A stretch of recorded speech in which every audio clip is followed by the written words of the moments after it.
And you are live. Good evening, everyone. I'm India Oakes, Chair of the Annapolis Education Commission, and I'm calling our February 2022 meeting to order.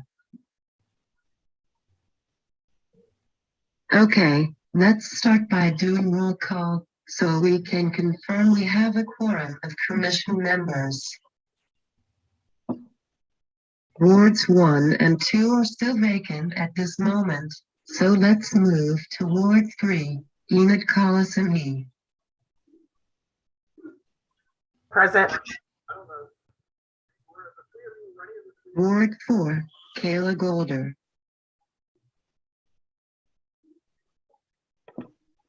Ward 5 is myself, India Oakes, and Ward 6 is vacant for one more week, so on to Laura Booth in Ward 7. Present.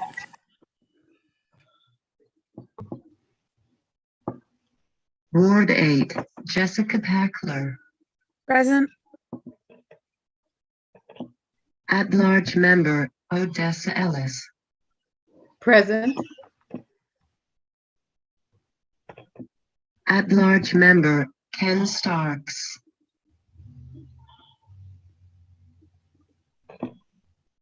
At-large member, Janet Norman. At-large member, Grace Matthews. Alderperson, Sheila Finlayson. And our non-voting member, Pam Bukowski, is not here.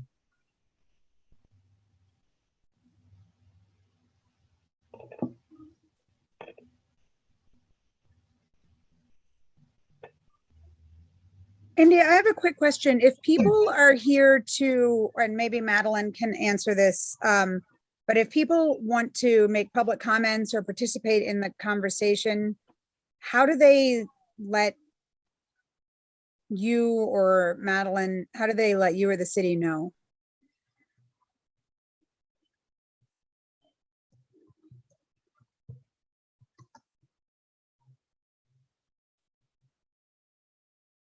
I have an answer, but it might be different than India's. I have been told that they should be given the email of the staff liaison. And they could also use the email of Mark Hildebrand. But the staff liaison is really the person that should be adding emails to the invite list and doing names and stuff.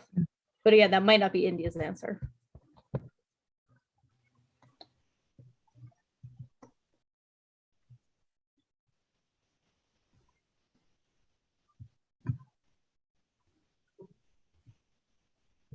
They sign up online and I get an alert.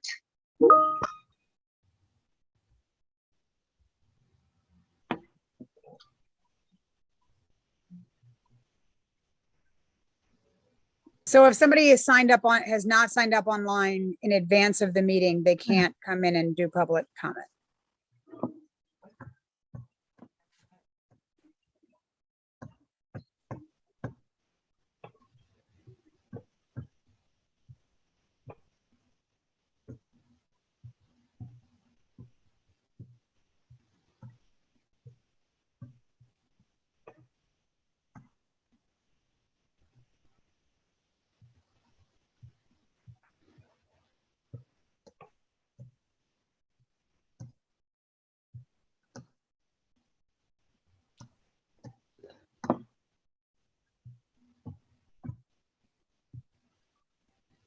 Unless they let me know by 5:58.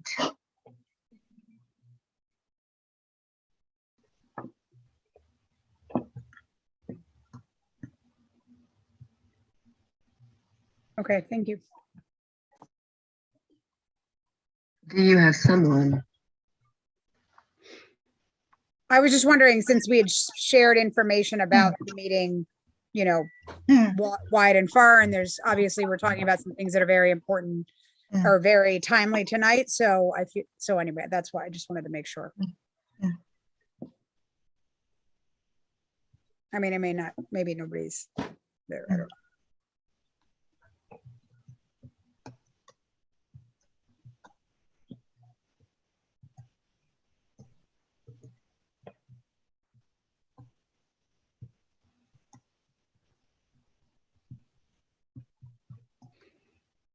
I had one person ask but did not confirm.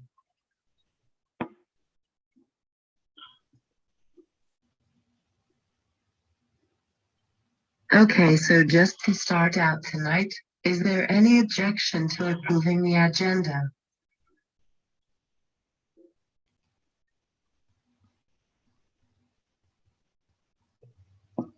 Okay, agenda approved. Is there any objection to approving the January minutes?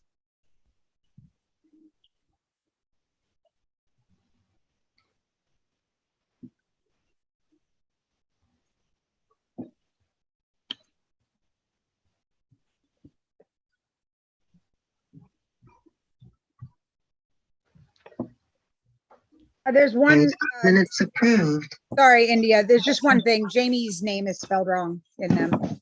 That's, I meant to say that earlier and I forgot.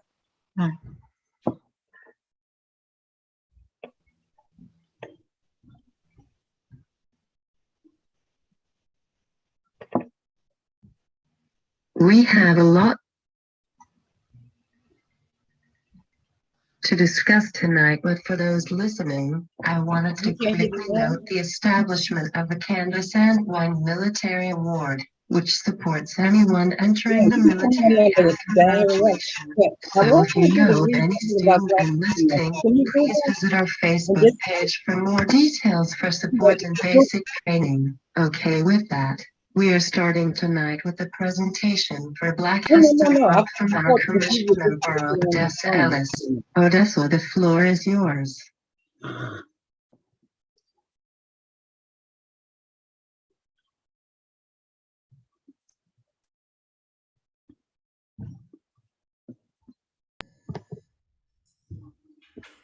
You're muted, Odessa. There. Okay, someone is coming on. He's supposed to be, and I don't want to start the video until I think he's coming on now. I give him a 1 minute. If he doesn't get on, then we'll just move on. But the video, in the spirit of Black History Month, I just wanted. The video is about Bates High School, the high school that I went to, Wally H. Bates High School. And the video is about 20 minutes long, but I'm not going to do that to you all. So we're only going to play about 7 minutes of the video, just the beginning, how Bates High School came about. And the latter part of the video would be how they got financing to restore Bates High School. And now it's the legacy Bates High School, where they have senior apartments over there off of Smithfield Street. I think it's Smithfield. Yeah, Smithfield Street. So I don't see him, and that's just his tough luck. Someone came into the attendee list, Keanu Smith Brown. He's not on my list, but if India says it's okay, I'll let him in. Okay. And then do you want me to share the video now? Keanu, are you there? He should join in a second. I just sent the request. Okay, Keanu, can you read something on your phone about Black History Month, or you want me to just do it? I'll just do it real quick. Black History Month is an annual celebration of achievements by African Americans and a time for recognizing their central role in United States history. Also known as African American History Month, the event grew out of Negro History Week. One time we were called Negroes, now we call Black. Okay, and the brainchild of noted historian Carter G. Woodson and other prominent African Americans. Okay, so yes, you could start the video now. It's the old Bates High School, the high school that is my alma mater. And Edith, I'm not sure, did you graduate from Bates High? I know your sister did, Cynthia. Hello? Okay, no, everything is done. She's getting ready to show the video now. Oh, wonderful. Okay, can everyone hear me though? Yes, we can hear you. Oh, great. Thank you, Miss Odessa, for even inviting me and having me here, and to everybody for even taking the time to look at this video. Thanks for welcoming me to the official call where I can speak. Thank you very much. But no, I'm on here, Ms. Odessa, if I may, and to the Education Commission, if I may too. I'm here just really, and I'll show my video really quick if you can see me. Oh, No, hello, everyone. Can everyone okay. see? Hello. Hello. Yes. So I'll just say this one thing. I saw this video for I don't think, maybe my first official time the other day. I saw this video when Miss Odessa shared this with me, and it's a powerful, moving video. We won't be able to see the whole 20 minutes. I heard you're only going to show the first 7 minutes, Miss Odessa. Yes. Although, okay. So I would really highly suggest we watch all 20 minutes whenever you do take the time to read this. This is a powerful video. It really shows the significance of the Black community through the educational system and how we must be one-on-one with our students. I am an educator, former candidate in Ward 3. I continue to do my work here in Ward 3, Annapolis. But I'm also a substitute teacher at Georgetown East Elementary School, and I see on a daily basis how important it is to have the right people in place all throughout our government, but also all throughout our educational system. And thank you, Joanna, as our District 6 representative. You are my representative. Thank you for being the lead and taking that charge as the chair of our Board of Education. So I appreciate all the work that you're doing because I'm sure it's a lot. We have a lot in our personal lives, but I know that we have to stay a part of this movement. We have to continue to uplift our communities, especially those that are unfortunate and disproportionately being addressed. The issues that we focus on for our Black communities and people of color are disproportionately not being addressed, the issues that face us. So I really appreciate all the work that we're doing on a day-to-day basis to address these concerns. And I thank you too for being a part of the education movement for all. We must provide a quality and affordable education for every single person so that we can know how to live the best life and be our best selves. So I appreciate you for those 5 to 7 minutes I just spoke. And y'all please be blessed and stay well and safe throughout these times that we have. Okay, thank you, Keanu. Thank you, Ms. Odessa.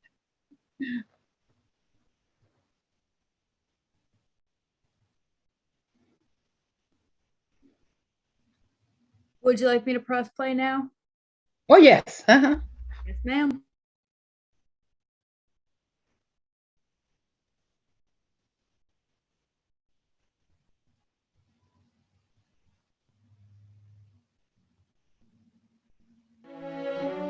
It was 1933 in the treasured historical city of Annapolis, Maryland, nestled deep in the heart of the Chesapeake Bay, when an African-American entrepreneur changed the course of education and opportunity for young Black teenagers in Anne Arundel County. In a city navigating the policies of racial segregation in the 30s, the African-American population of Annapolis and the county surrounding it was experiencing the benefits of the gift of this educational opportunity, an opportunity that went mostly unrecognized in the city's white community. It's taken 75 years for the entire Annapolis community to realize and honor the magnificent obsession of a man whose vision was paralleled only by his drive and commitment to the future of the children of his community. His name was Wally H. Bates. We're standing here at the intersection of South Street and Cathedral Street, and this section where I'm standing right here on the corner was once the home of Wally H. Bates. He moved into this home, he married Maggie King, and 9 years later she passed away and he married her younger sister. And right across the street, if you look across to the courthouse, that was the location of Mr. Bates' store. In the 1920s, when African Americans had literally no opportunities, Wally Bates started out selling oysters and wood on the city dock. He saved his money and carved a path to success for himself. He worked his way up to becoming one of the most influential entrepreneurs in the city's history. 93 West Washington Street is actually the first home that Wally H. Bates ever purchased. Mr. Bates managed to acquire and sell over 80 pieces of real estate in the city of Annapolis. He was born into slavery. He was born with nothing.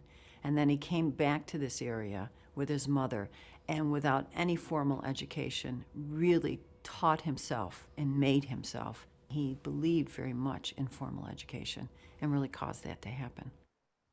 At a time when many African Americans in the country had no place to get an education, Bates and his friends supported the Stanton School, K through 12, in one small building.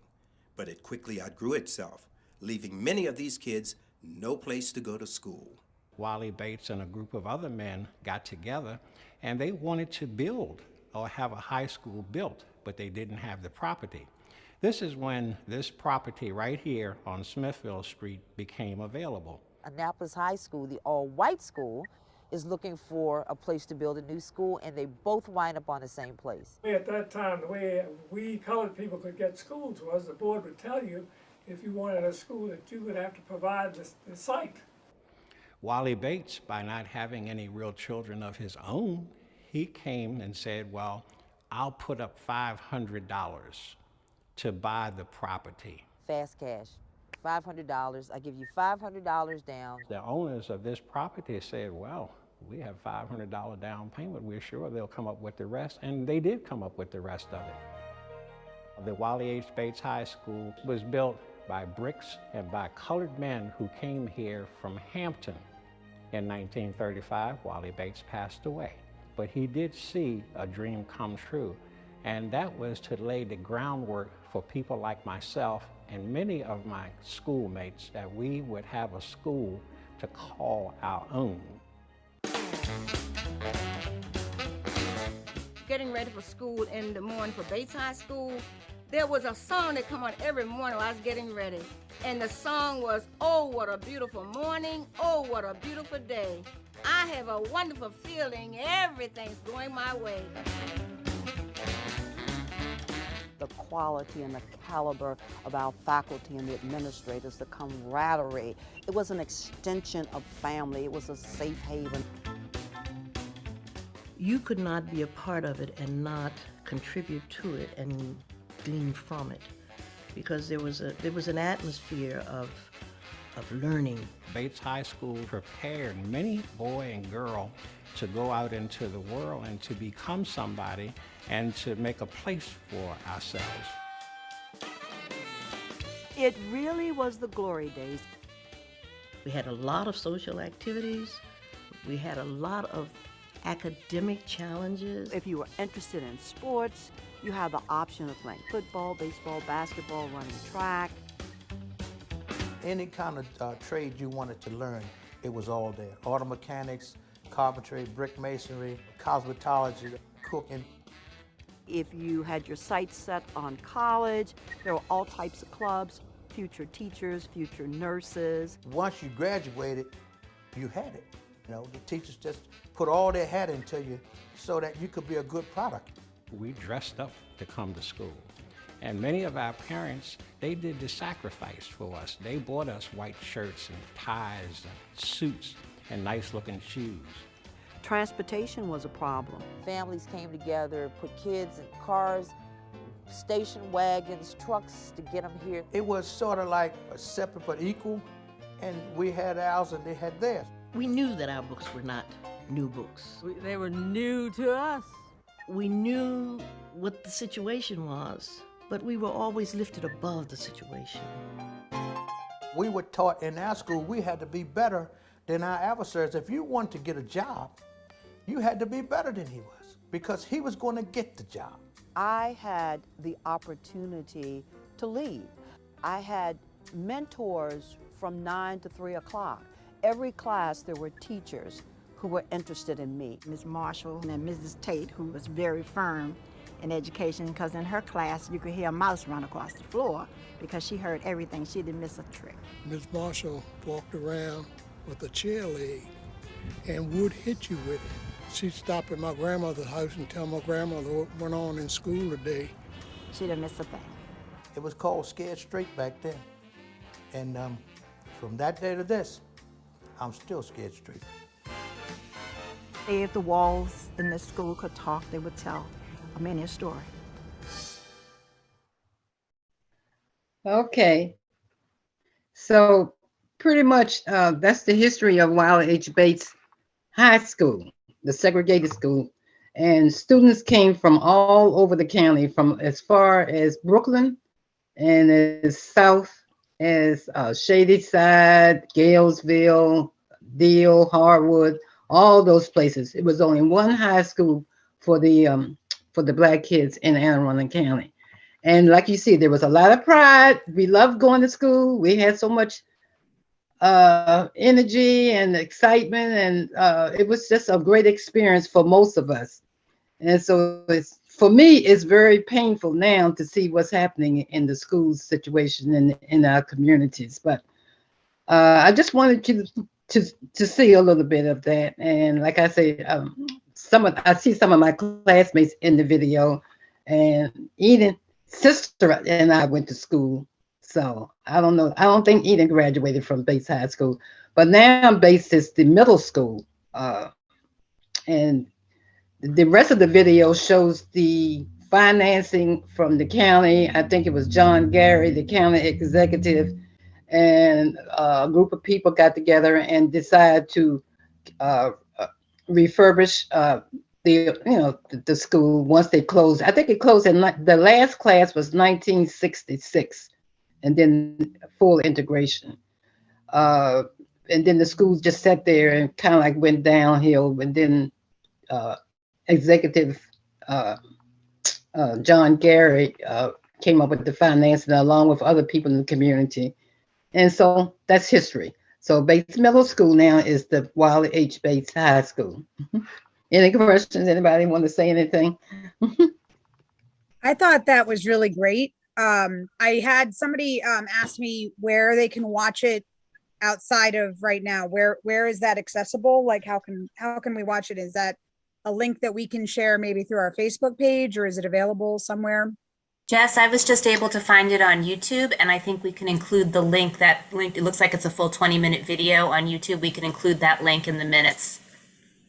You're so good at multitasking. Thank you. She's amazing. And just so we'll know what we're looking for, what's the title again? A Legacy, Bates Legacy Center, or was there another title? Bringing Back Bates. Bringing Back Bates. Okay. Mm-hmm. And I have the link. I can send it out after the meeting, but we'll include it in the minutes for anyone who's watching online and would like to watch it. I just wanted to say thank you because my daughter goes to Wiley H. Bates Middle School, and I didn't know about him, and now I do. And this is wonderful. So thank you. Mm-hmm. Oh, you're welcome. And I wanted to add, Odessa, that was so great to bring to us. What struck me in the video was also the training opportunities, like we've talked about before, like, masonry and carpentry and all those things that gave the students job-ready skills as soon as they graduated. And if we can recreate the benefits that were there, I would love to see that.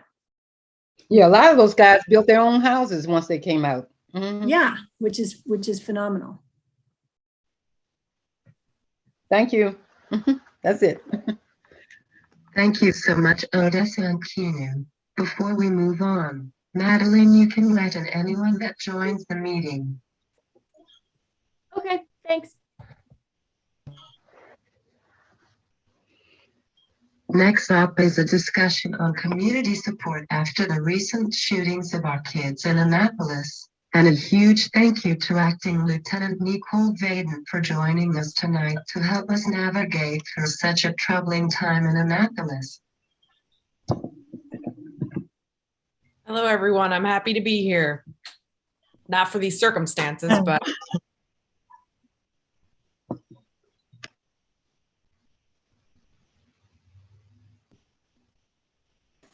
Do we have a format or presentation, or is it just going to be like free flow of questions, or what? The floor is open. Okay.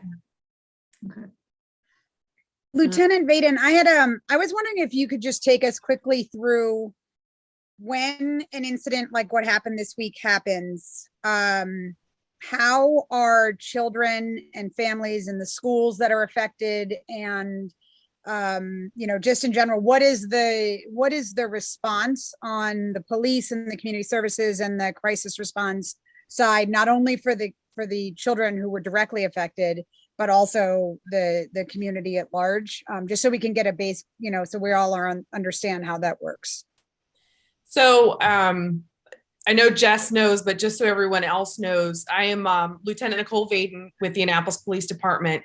I am the acting commander of the community outreach section for the police department, but I also work in partnership with Anne Arundel County Crisis Response as a crisis intervention trained officer.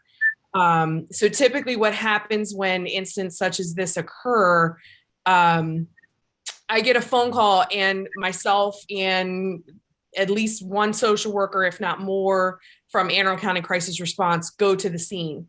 Sometimes there are specific people that we know right away we need to check on.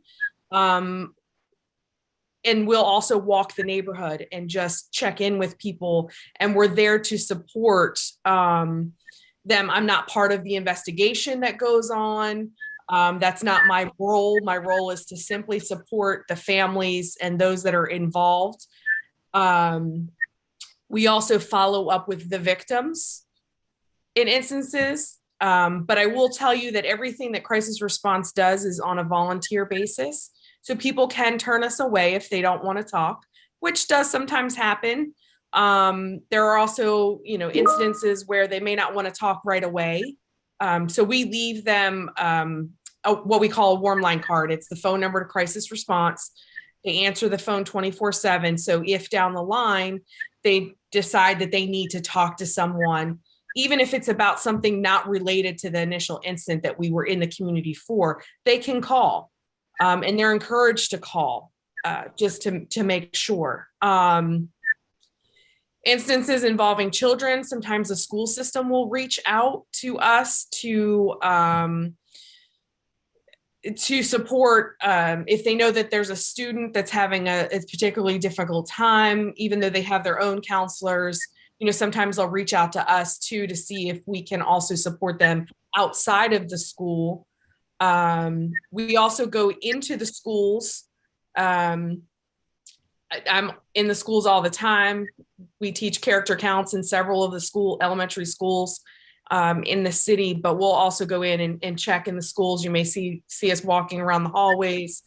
And we also support the teachers and the staff, because that's an important element as well, because they're the ones that support the children, but we also have to consider them as well. So that's something that we do also.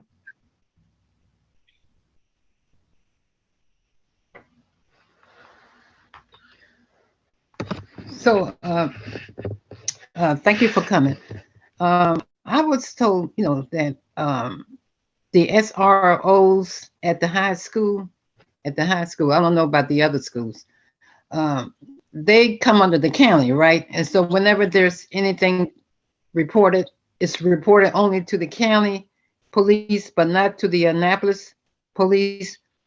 Wouldn't it be wise to try to have some kind of collaboration that the SROs report to the Annapolis Police Department along with, the county? So because what's going on in the community, the Annapolis Police Department should know what's going on. You understand what I'm saying? Mm-hmm. I do.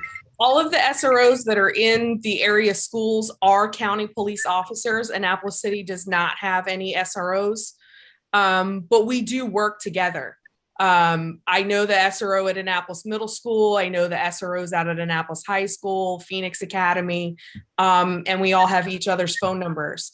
So we do share information when things happen. Whether it be you do share the information? Yes, ma'am. Sometimes it's not right away. Sometimes it takes a little bit of time because, our main priority is helping the victims, the community. Our detectives are trying to figure out what happened and who did it. So it does take a little bit of time, but we do share information. Do you only check on the specific neighborhood, or do you go to other neighborhoods next to the scene, such as I know a lot in Annapolis overlook were shaken when hearing the shots in Robin Wood? We can go anywhere. And all it takes is a phone call to request us. So if someone from Annapolis Overlook, because I know they do have their own like HOA and stuff like that, they can reach out, and we can always go. I will tell you, we're limited on personnel, and unfortunately, especially when gunshots, the sound can carry. So it's hard for us to think about or respond to who it may affect. But if we know specifically areas that we need to concentrate on, we can do that. I had a thought about that, Lieutenant Vaden. I was wondering, we have the citywide, when there's an emergency or something, we get that, there's a snow emergency coming or whatever, and it sends out a text to everybody, at least who has signed up. Would that be something that the city could utilize to say, look, we know there was an incident, if you need to talk to crisis response? Because I can say that that particular issue, the fact that generally it's a on demand, not a reach out type, you know what I mean? It's an on demand thing where you have to call, is something that I see as a big issue or lacking. And it's something, I know you and I have talked about this before, and it's something that I've been discussing since my kids started in school, because I live in a neighborhood where there are shootings, and a lot of scary incidents that happen. And I know there's also limits on resources, which is one of the things I think we need to talk about tonight. But the fact that, in my mind, I was talking to someone today, it's almost like a suburban versus urban mentality. And we have a suburban mentality, right? Where so you're going to go as, not you, but like mobile crisis response will go to the family of the person who was hit by a bullet. However, the kids who live in the apartment next door, they have to reach out. The kids who live in the apartment across the street, they have to reach out. The kids who live in the house across the street, right?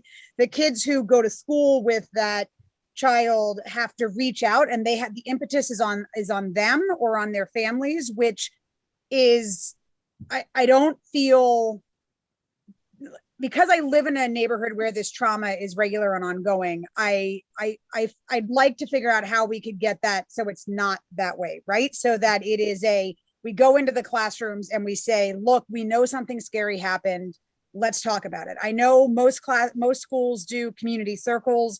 That's and I know, that's a great way to do it in a way that kids are used to, and they do it every day, right? They talk about stuff every day. So it wouldn't be out of the realm to say, okay, like this happened. And I know that actually some of the teachers did that this week, because at Eastport, because we had, one of the students that was injured was from there. But in general, I feel like that is something that really is needed, because this is a community-wide trauma. It is certainly most traumatic to the people most directly affected, but it is a community-wide trauma. And I'm certainly not, trained to how to talk to my children when, they hear 60 bullets fired like they did the other night after that shooting. And anyway, so I'm just talking, but anyway, I'd like to figure out how we can make it more proactive than reactive when it comes to that, if that makes sense.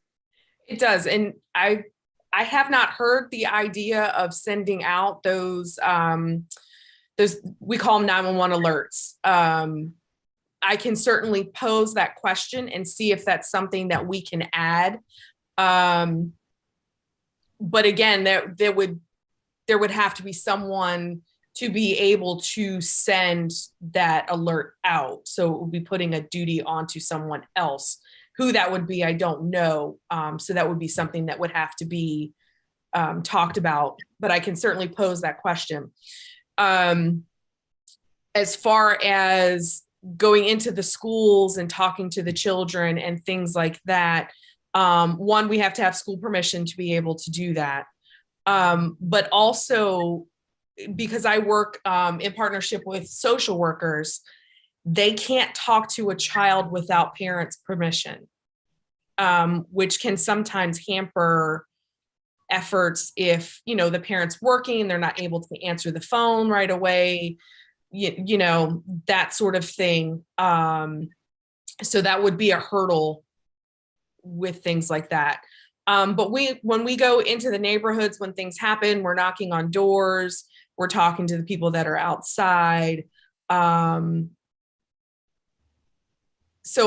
sometimes, like, I can tell you when we were at one of the recent ones, we were checking on one neighbor and they said, hey, can you go check on my other neighbor just to make sure they're okay? And we do.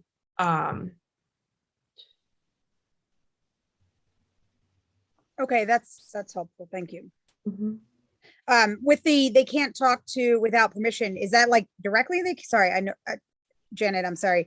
Or they just can't talk to in group? Like, can you go in and talk to a group without parent permission? So because I'm a police officer, I can. They can, because of the way their licensing runs, they cannot without parent permission, even as a group. Okay. I just had a question about the, do you have like a blanket permission for the year to go into certain schools, or does it have to be done on an incident by incident basis? Like, or like on a day, we want to come in today or something. For me as an officer, we work very well with the schools. So I can pretty much, just call them up walk in or call them up. We have a close relationship with Ryan Vogelin over at the school board. So if there is a need to be into the schools, we can do that. It's just talking to the children adds that extra hurdle for the social workers to be involved. But keep in mind, the schools also have their own. They have their own trauma teams. They have their own, counselors and things like that. So they are able to talk to the students. Yeah, and that's what we've been advocating for to Dr. Tobin and the rest of the Board of Ed about getting an additional social worker, because the schools have one social worker for 2,200 students in Annapolis High, and they're worked very hard. Now you reminded me that perhaps we as like the PTA members and leaders could help publicize that warm line. Is there anything else that we could help publicize the resource for, like besides the warm line, that would be useful? The warm line is probably the most useful because the list of resources is long, depending on what the family needs are. Right. And the crisis response staff are so used to navigating through that system that they call the warm line and they can, they can tell them who they need to reach out to. Excellent. Okay. That's a great suggestion. Thank you. Officer Vaden, this may be a little bit off question, but based on your professional opinion, why is there so much violence now in the schools and in the communities? I wish I knew the answer to that. Because if we knew the answer to why, then we may be able to backtrack and figure out how to fix it. There are a lot of ongoing issues in the communities. We go into the homework clubs in some of the underserved communities, and a lot of those children are behind in their reading levels and their skills. So, that's one issue. You've got, all the socioeconomic issues going on. So I don't know that there is just one thing leading to all of the violence. So are you saying that, because a lot of these students are low level in reading and writing and stuff like that, that they tend to kind of like opt out of, and sort of go into put all their energy in negative behaviors? If they were able to read or write or perform better, then it will occupy their mind, I would think. I don't know if that's what's causing it. I don't know if, raising their level. I've been worked for the police department for almost 25 years. And I can tell you the people that we come in contact with that have made bad choices that unfortunately we've had to arrest, they run the gamut in education levels, professions, unemployed, employed, housed, homeless. It just, I don't know what the answer to that question would be. But it sounds like you're saying that education probably is a factor. It could be. Would you say that? Yeah, I think it's probably a psychological factor that, we as humans want to be good at something and known for something. And we're, the young kids are forming an identity. And if you're not good in school, you better make your identity like you're going to try something else to be well known at. So I think it behooves us to give them more opportunities to be good at things that aren't on the street. So that's an important factor.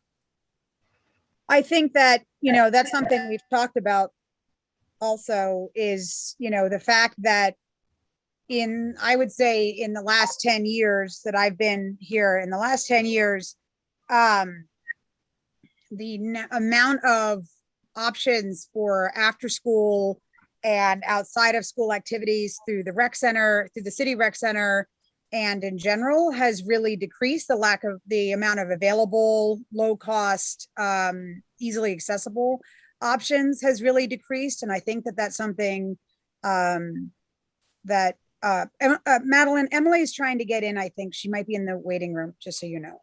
But I think that that's something. I know the police department has put together some activities, and I know I love what you guys have done in terms of, having movies and stuff, but I feel like as a whole, we need a more comprehensive, from the rec department.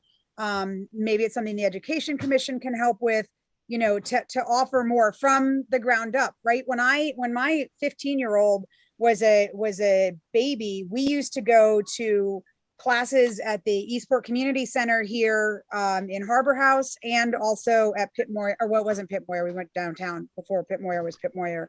And we did all sorts of art classes and music classes and, pre-K classes, and they were cheap and they were easy and they were accessible. And we did them with a wide variety of people from all over. And those really are not available anymore. Most of those pre-K programs have disappeared from the rec center, and we went ongoing with my second child as well, with my now 13-year-old. But by the time my 10-year-old was born and was ready for that, those classes had largely disappeared, which then meant the only options that we had were private preschool or nothing, or getting into what at that time, when they were 4, was very difficult to get into, and still very difficult to get into pre-K at Eastport. And so I just feel like, and that's, from that age. And then when you get up, there's no, the baseball league has gone.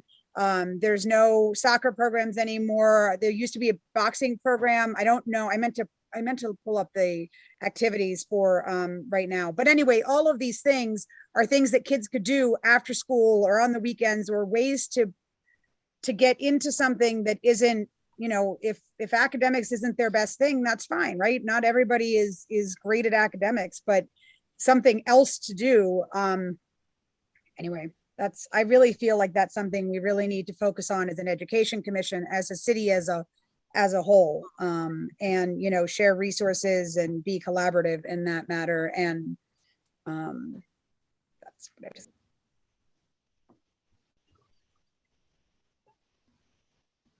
Emily, I know you have public comment on this topic.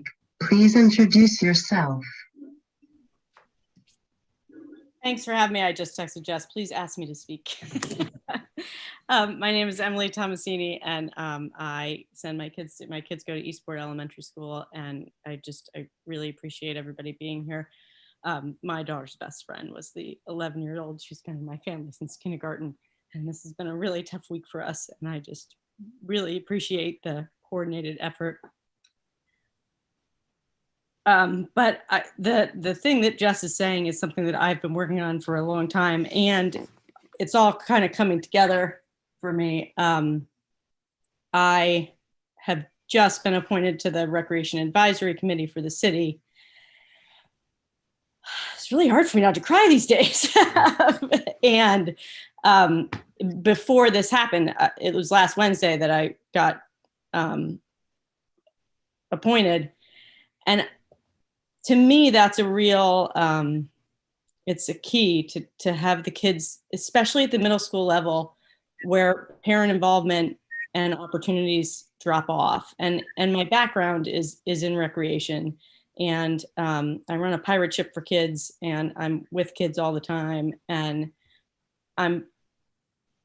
this is what I'm passionate about. And I think that if our little girl had been given a few more opportunities, I mean, it happened on a holiday, but I just, on a warm day, today was scary for a lot of people. It's a warm day, and the kids, they don't have any place to be outside. And I'm not saying that there are not programs in the city, but at the press conference, I watched the press conference, and thank you so much for being there, Dr. Tobin, the other day. The coordinated effort of everybody, so that there are so many opportunities that they can't avoid them, is something that, I'd really like to get involved in, and I'm hoping to make a difference in that way.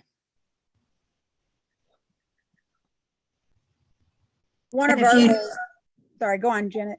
I was going to say, if you talk to friends around the country, if you have friends in other school districts, like many of us do, in public schools, California, Wisconsin, all over, the variety of offerings that their kids take advantage of in every public school is just crazy, that we don't, have anything like that. Middle, and especially, yes, middle school sports clubs and other clubs that are needed, or, trying different things. How are these kids going to find out what they like to do if they don't get a chance to try things? So that's. I mean, even in the 4 years since we started middle school, we used to have robotics clubs, and I get there's been COVID, but we used to have robotics clubs, we used to have other things, but the other issue with that is that's all teacher based, right? So, and if you don't have teachers that are able to spend their time doing that, then it doesn't work. And I don't really know if that's the best.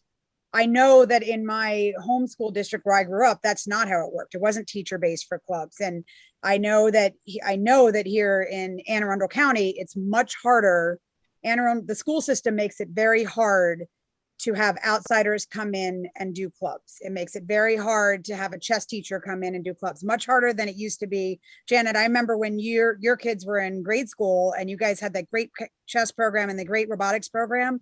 And when we started that as parents. We had to have a teacher sponsor. We had to have a teacher who would be in the room with us during that. But we ran the whole Hillsborough robotics program. Right, which at some schools is easier to find parents who are able to be in the room, right? So if you're at a school where you don't have it, and it's a lot harder. I mean, Emily's literally in every room at Eastport all the time because she's that parent.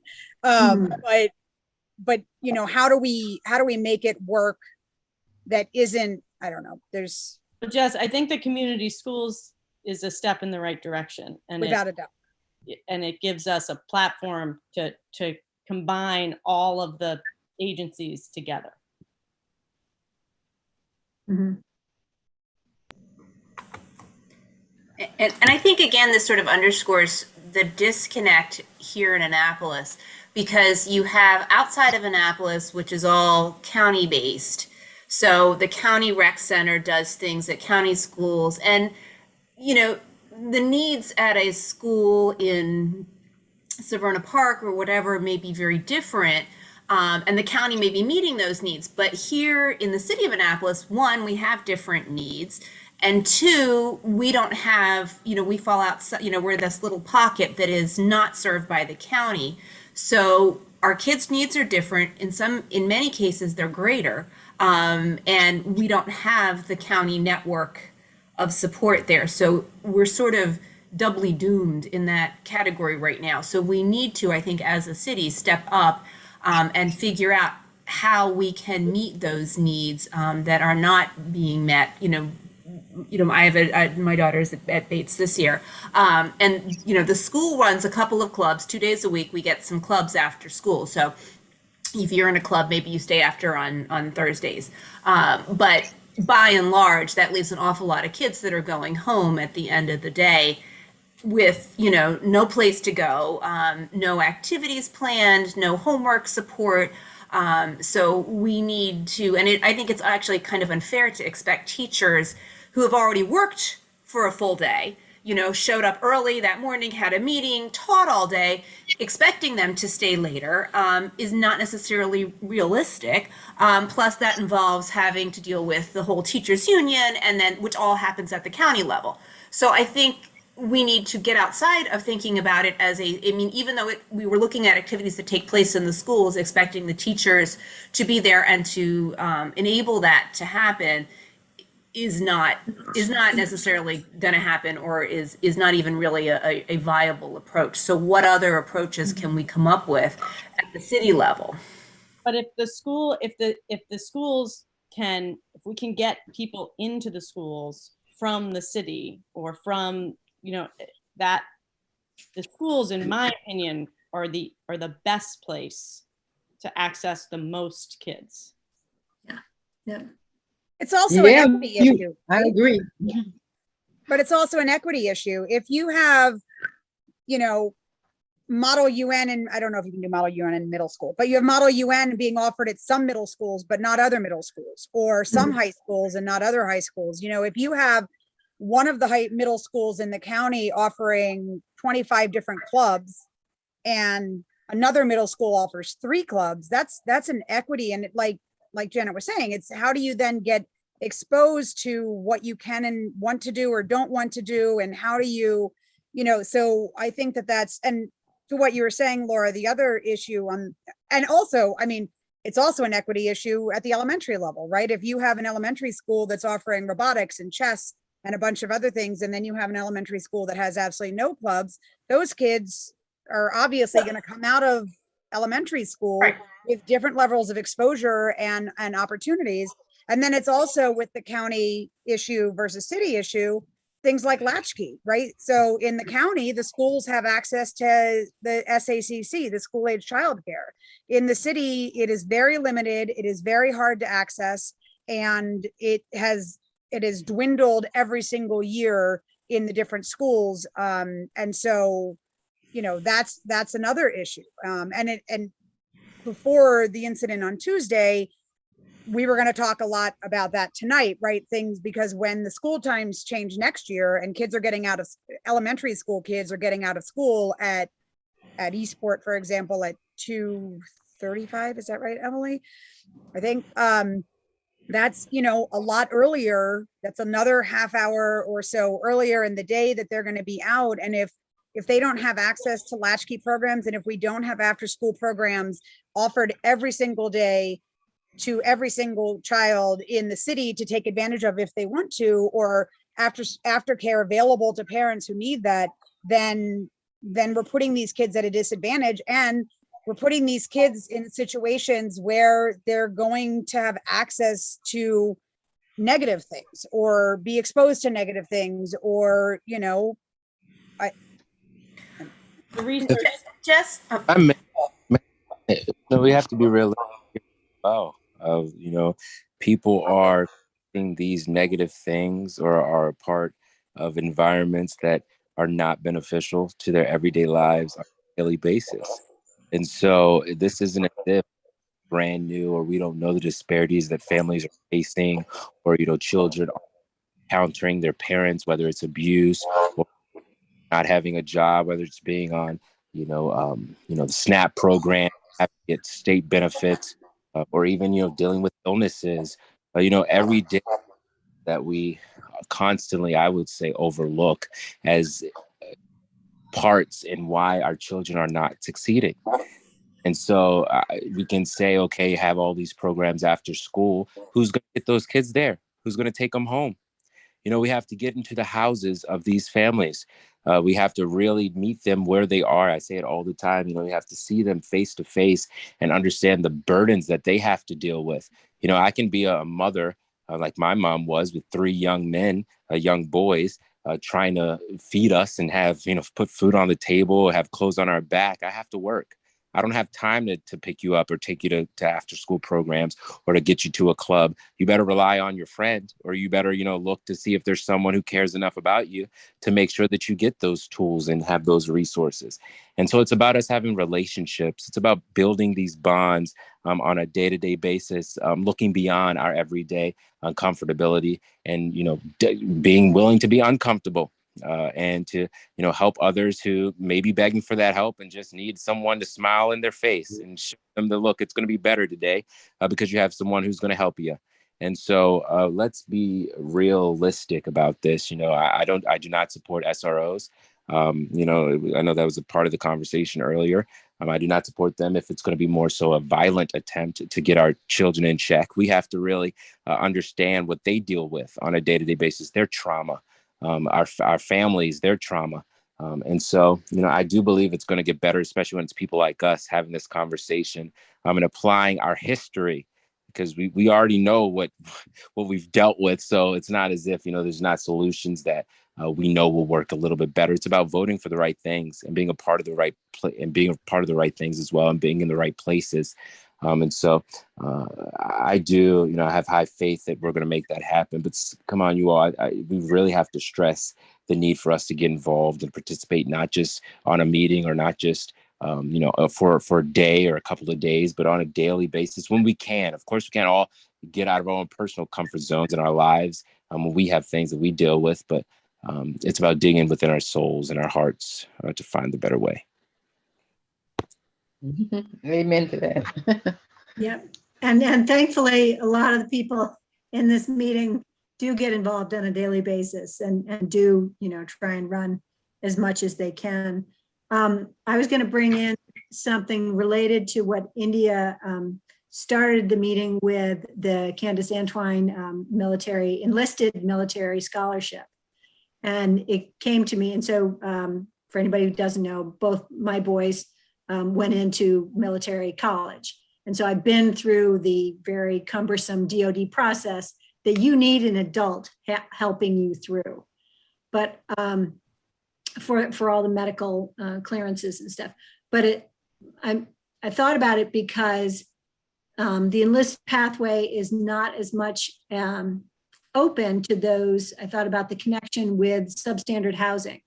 So if you have mold issues and things in your housing that contribute to asthma, if you have asthma over the age of 12, you are categorically, not eligible for military enlistment. They will disqualify you on medical conditions, and a variety of other, AHDD or anything is a disqualifying condition. So if we have housing situations that contribute to those factors, then we're cutting off pathways for our students to find success in different routes. So I do think we need to have it comprehensive. We need to think about all the barriers to, perhaps as in the Bates Legacy video, when we're becoming carpenters and masons, a number of them were going off to enlisted military pathways to success. And I think Dr. Tobin mentioned the number currently, you knew of like 85 students or something from EAC. I mean, it should be way higher than that. It should be people eligible for that should be much higher than it currently is. And that's also something we need to work on is. I'm sorry, are you talking about enlisted numbers? Yeah. On average, we have about 200 in the district, in the county. Okay. If you think we're so out of how many seniors, we have like 5,000 seniors. Yeah, no, it's still a small percentage. It's low for a military community like we are, working on those type of pathways and giving kids. And the after school clubs comes into that, like teaching kids leadership, accountability, a goal, a vision and a goal. So it all builds toward the path, giving them paths. Thank you. I think Laura hit upon something when she said that Annapolis, it's in the city of Annapolis, whereas most of the other population is in the county. And I'm thinking that in the city of Annapolis, we probably have a higher rate of poverty in this area. And we're not really dealing with the poverty that's coming, that these kids are bringing when they go to school. And, Keanu touched upon some things too. So, Annapolis in a way should be, to me, I guess, should be treated a little bit different because it is city children attending county schools. Laura kind of like say something like that. I agree, Odessa. I think we really need to, I think that's really important. And I think, we discussed it last month when we were talking about looking for a new superintendent, making sure we have a superintendent who knows how to deal with urban schools, because we are an urban school district in the middle of a large, fairly suburban / rural school district. We are a cluster. And I think, Keanu, I think you touched on a lot of really important things. And our job, right, as the Education Commission is, it's in our mission is to find the resources, is to identify the needs, to find, and then to work to find the resources. And so that's what I would really hope would come out of this conversation, that we can work with Lieutenant Vaden, we can work with people like you, Keanu, we can work with the rec department and the rec, we have the Recreation Commission, which I'm forgetting the actual name of it, Emily, but Emily's going to be on that and work together to find the resources and to figure out how to fill these gaps, right? How do we get that preschool programming back at the rec department? How do we get after school activities, whether they are offered at Pitt Moyer, whether they're offered at the Robinwood and the Harbor House community centers, whether they are offered at the middle schools themselves. We only have 2 middle schools in our cluster, and, they both have fantastic fields and areas. And so, what can we do and how can we find those resources? So I think that's our challenge, right, as the Education Commission, is to identify how we can fix these needs. We know where the needs are. We know the issues that we have, and we know what the results are. And I have lived here long enough and have, for the 23 years that I have lived here in my part of Eastport, have been so afraid of what happened on Tuesday night happening to somebody that my kids love or to one of my kids, because it is, they were out.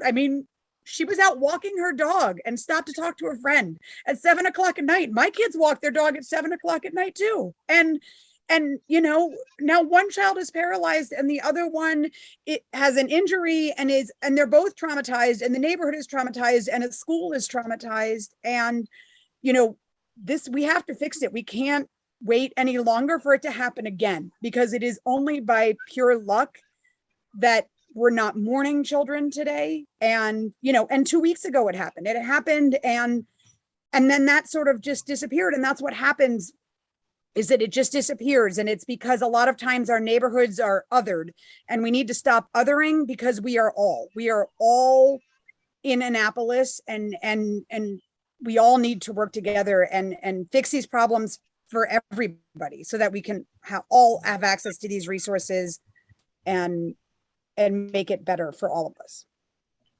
Amen. Dr. Tobin, you have your hand raised, and then Laura.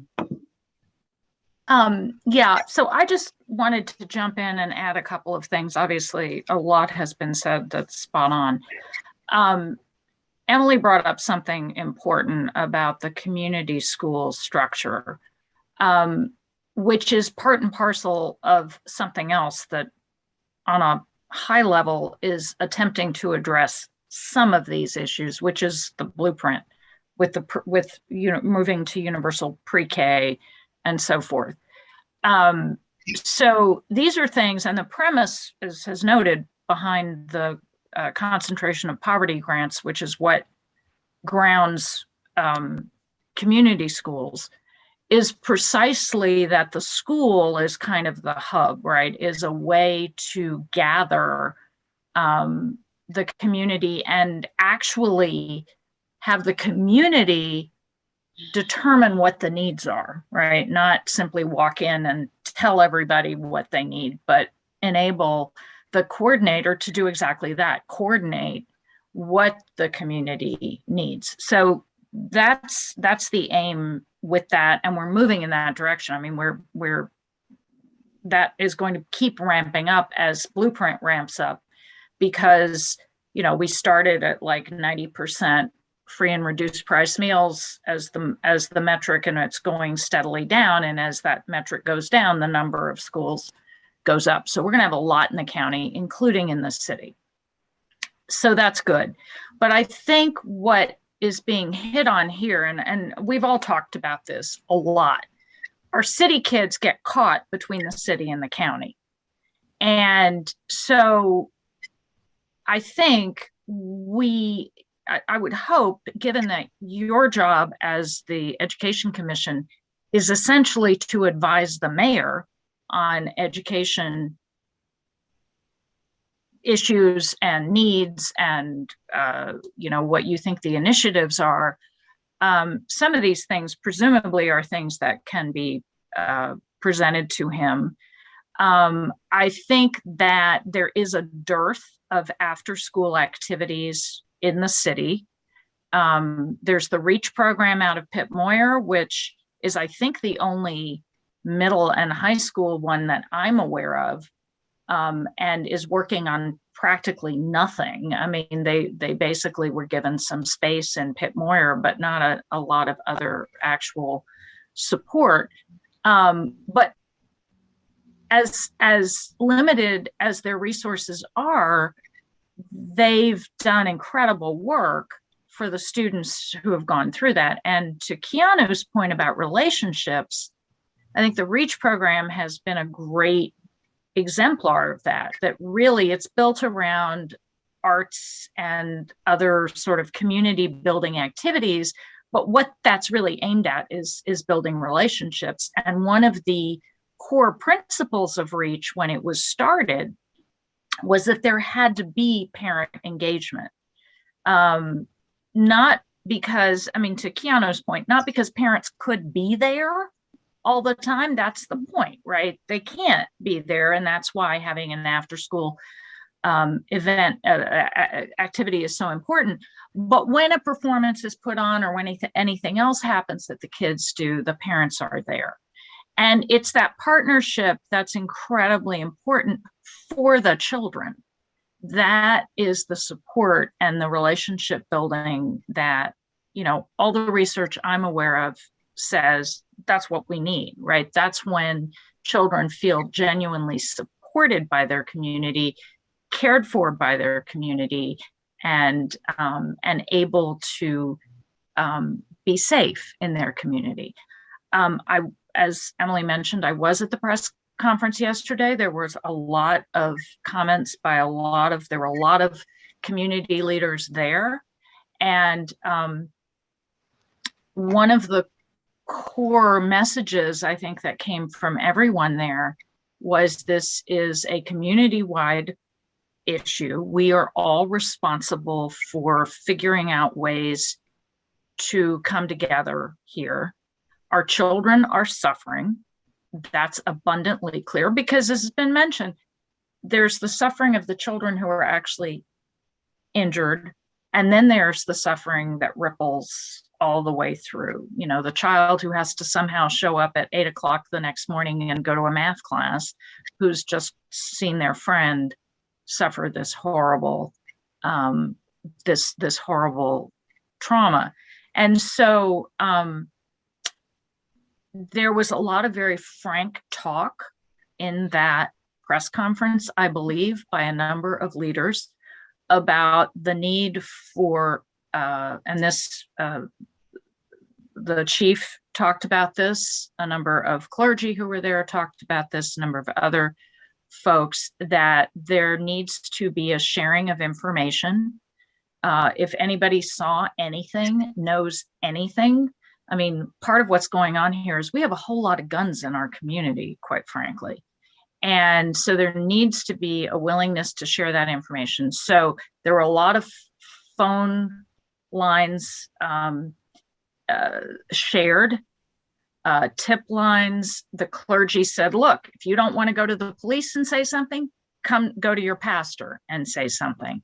But this is going to have to be a community-wide effort to get this done. And I think we are at the board trying to budget for things like the activity buses that we need, the things that are the structures that people need for the after school activities. But on the other hand, as has been noted, largely for security reasons, you've got to have a teacher in the room when you're having something at school, when parents are coming into the building and so on. That is, unfortunately, in this day and age, in this district, in this state, a huge requirement.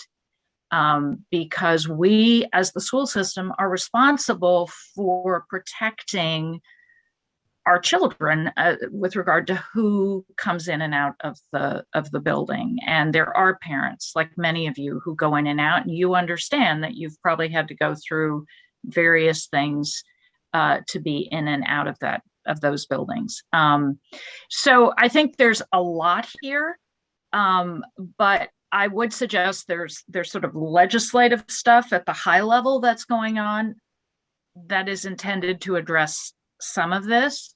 And then there's the local, where I think this commission is hugely important, which is literally to put together that list of things that have to happen in the city that you can recommend to the mayor as the priorities that you have for what you think will begin to address some of these gaps that are most affecting our kids. Thank you. I just want to clarify one thing. Our mission is to actually not only to the mayor, but also to, it is the purpose of the Education Commission shall be to make recommendations to the Anne Arundel County Board of Education and the Superintendent and to the State Board of Education concerning the Annapolis feeder system. And then to serve as a primary liaison between the city and the Board of Education and elected officials. So it's not just the mayor, it is, very specifically to you. To that end, I had a couple of questions. First of all, with regard to like the latchkey programs, that money, as far as I understand, is federal money, which comes then to the school system. Is that where the money then goes? And then, or where does that money, who gets that money and then doles it out per individual child? Because what Odessa mentioned earlier, we've often talked about the fact that, our kids here in Annapolis need more resources. And what we often get back from the school system is, well, you already have more.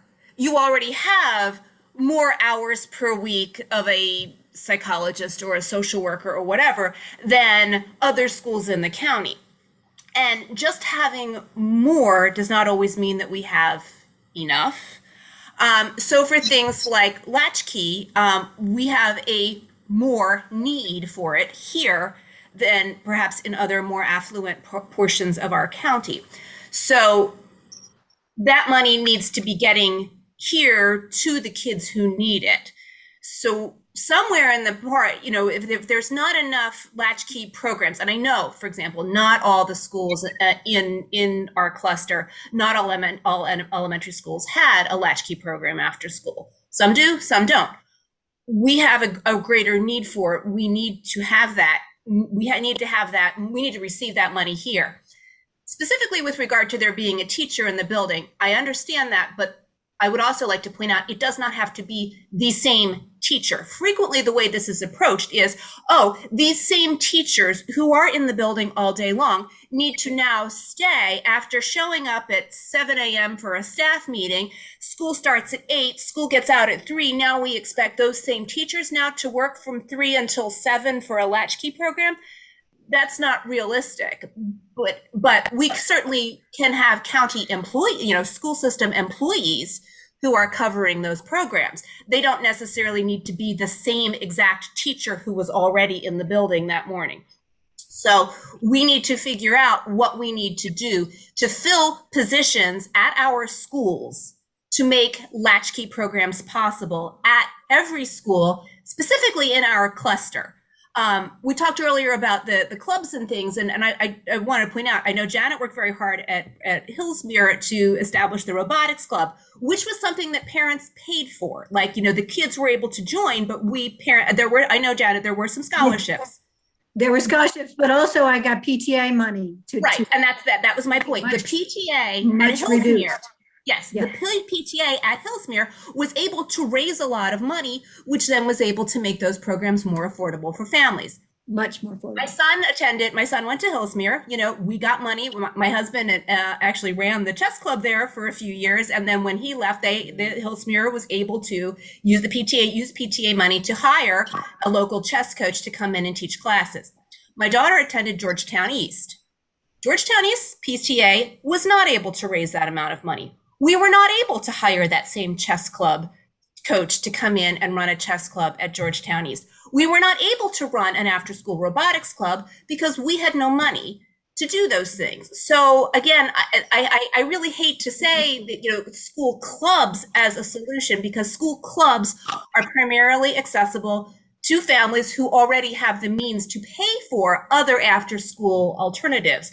Whereas when we're talking about children, specifically children that are living in poverty here in Annapolis, those are not an option. And those same parents are not going to be able to be part of a PTA that raises thousands and thousands of dollars to defray the cost of this. And it's not fair. It is not fair to expect the community to find those dollars when there are both county monies through the school system, there's federal dollars, there are state dollars, there are, we have a county, we have a city, we have a lot of agencies that have money that should be being directed to these purposes. We shouldn't be having to have bake sales to make sure that our students have someplace safe to go after school. Sorry, hot button issue. So did we at one time, excuse me, did we at one time establish an agenda to have a committee to study ways to tackle this problem? I thought we talked about this, where we had some people that was on the committee to tackle this problem of poverty and programs and things like that. Do we need to establish another committee or a group to meet and work these differences out and try to work on them one by one, maybe, or something? I don't know. We can't tackle it on our own. This needs to be much larger than us, and it can't be just a subset of Annapolis Education Commission. I mean, we need the input of all the agencies. And India, I'd love it if we could research, like my kids did the childcare programs at Hillsmere Elementary that I paid for, the before care and after care.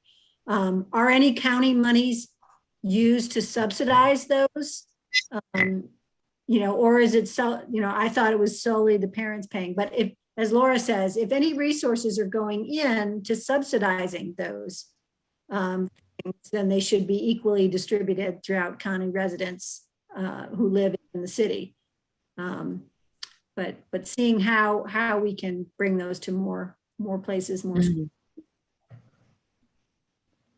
But I would like to try to, set up some kind of way that we can address issues that, by what's number one, what's number two, what's number three, in an orderly fashion, I'm trying to say.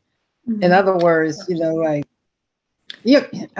just think that, we're discussing it, but we're not really organized to say, this is what we should be looking at. What's the number one priority? What's number two? What's number three? You understand? The transition team report that Jess and others did for the incoming mayor 5 years ago, was I just read it, briefly recently. I think we all on the Education Commission need to reread that immediately, and then work get all those recommendations implemented. Like they've just, Okay. and we haven't worked on those. So can you bring that to the next meeting, Jess? Jess will send them to us around to all the commission members. Yep, I can send the link out to all the commission members. Thank you, because I do think that, and the way that we had set it up on the transition team report was things that can be done right away without council approval, without much budgetary impact, things that we could do in the short term, and then things that could be fixed in the long term. And a lot of it really did involve combining of the resources, working with Lieutenant Vaden and her team, for example, like now, I mean, that wasn't 4 years ago, it was different, but working with the community services, in the police department, working with the rec, working with the education commission, working with the school system. And this was obviously pre-community schools, but I think it really dovetails into what we're doing with the community schools. Because the thing is, if we're doing the same thing in 7 different areas, right? If the resource center, the new resource center in Harbor House is trying to work on the same programming that Pitt Moyer is trying to offer, that the community schools are trying to offer, and you have 3 different people finding the different information, then that's just an inefficient way of helping. Whereas if we can figure out a way for within the city and the school system to really work together.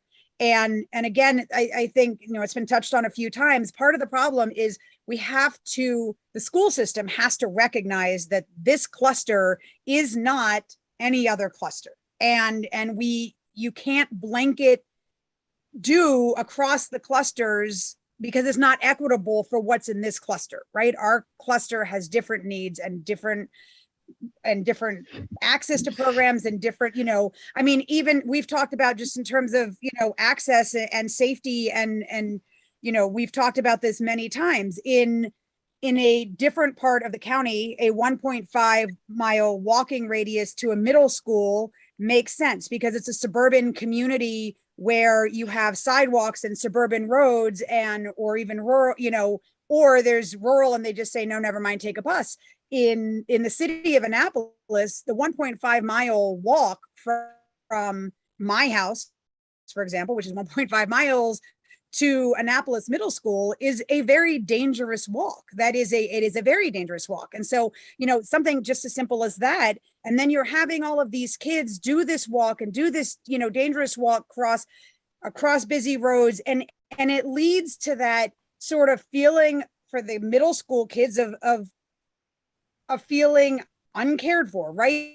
We have to walk this dangerous road. We have to traverse Forest Drive. I mean, to be honest, nobody should be traversing Forest Drive. We have, and Forest Drive, and it's also part of that county city thing, right? So Forest Drive is a county road. So county crossing guards are there, but county crossing guards are there for literally 10 minutes before school starts and 10 minutes after school starts. Most of the time, by the time my husband or I have picked up our son at school and are starting to, by the time we've gotten through the carpool line, and we're headed home, there are no more crossing guards. But yet there are still at least 100 children walking down Forest Drive to cross over to go to Tyler Avenue or any of the roads along there. And that's just, it's just part of that continuing problem, right? There are all of these small issues that build up, sort of I think there's a new name for it now, but the broken window, thing, where if you just feel like things are being uncared for, then that just sort of snowballs into more uncaring for. And if kids feel like they are being left behind, if they feel like they're not being cared for, then they're going to behave like children who are not being cared for, and they're going to act like children who are not being cared for.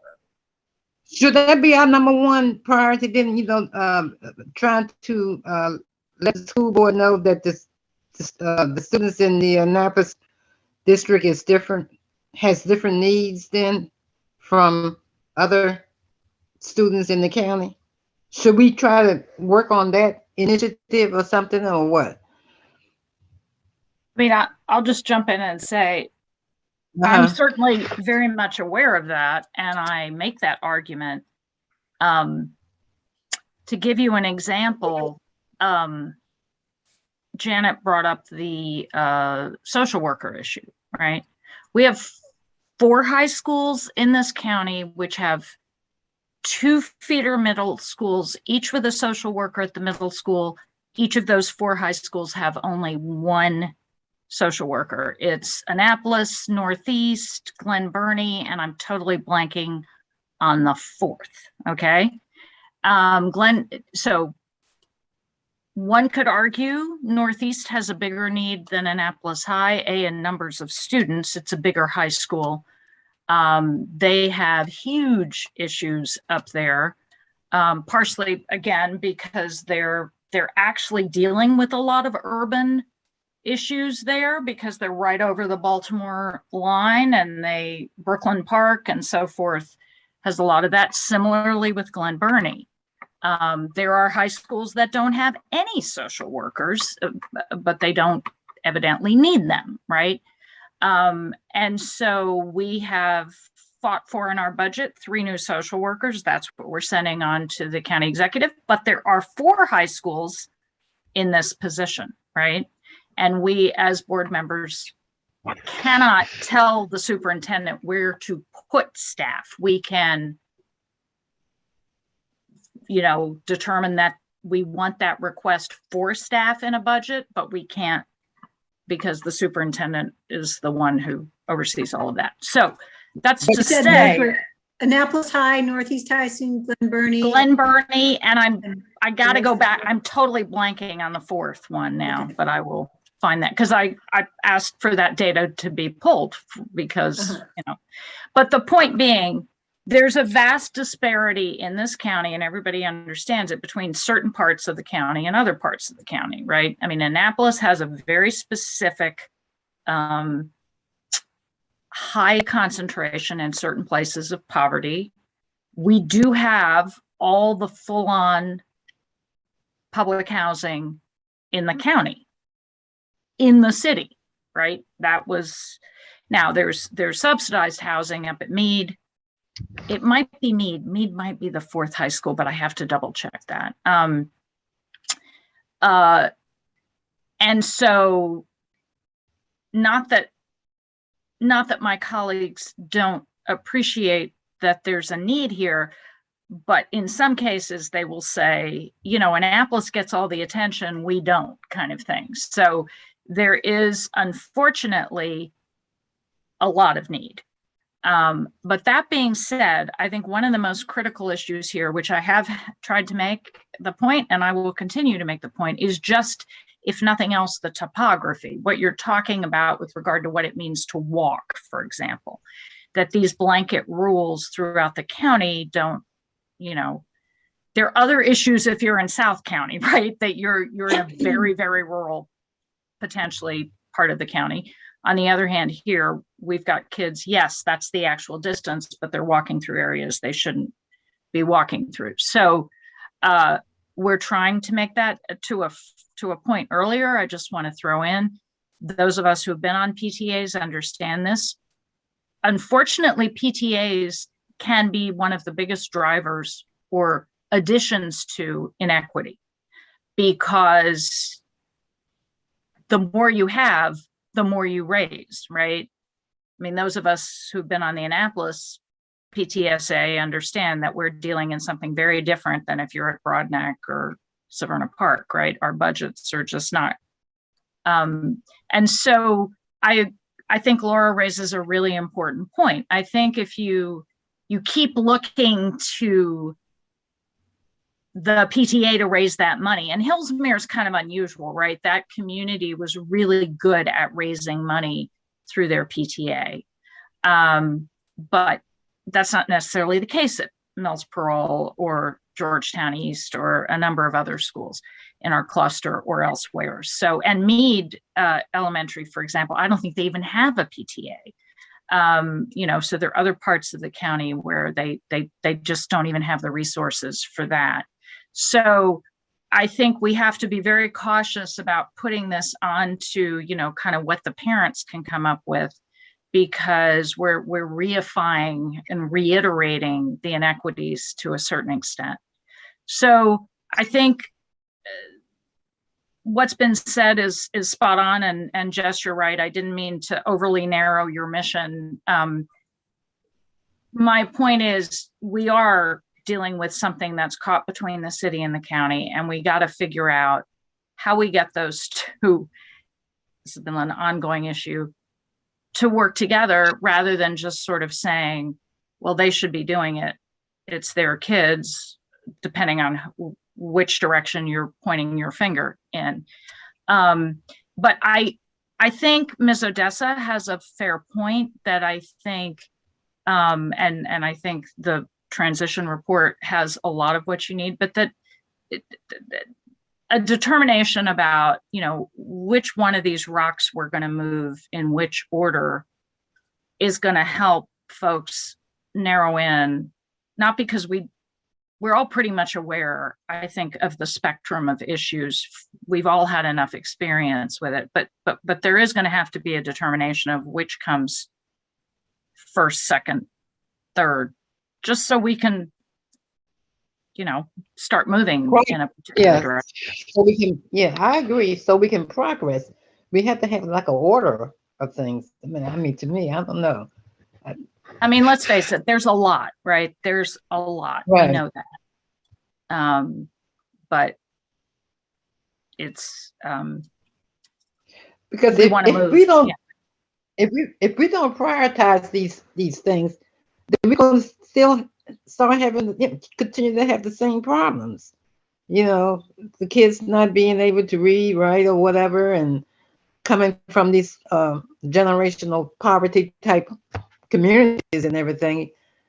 I mean, I don't expect the board to solve everything, but, you know, I just think that each district, like you say, is different, you know, and has its own needs. But I think that for the Annapolis cluster, we need to kind of like prioritize and see where we should start. You understand what I'm saying?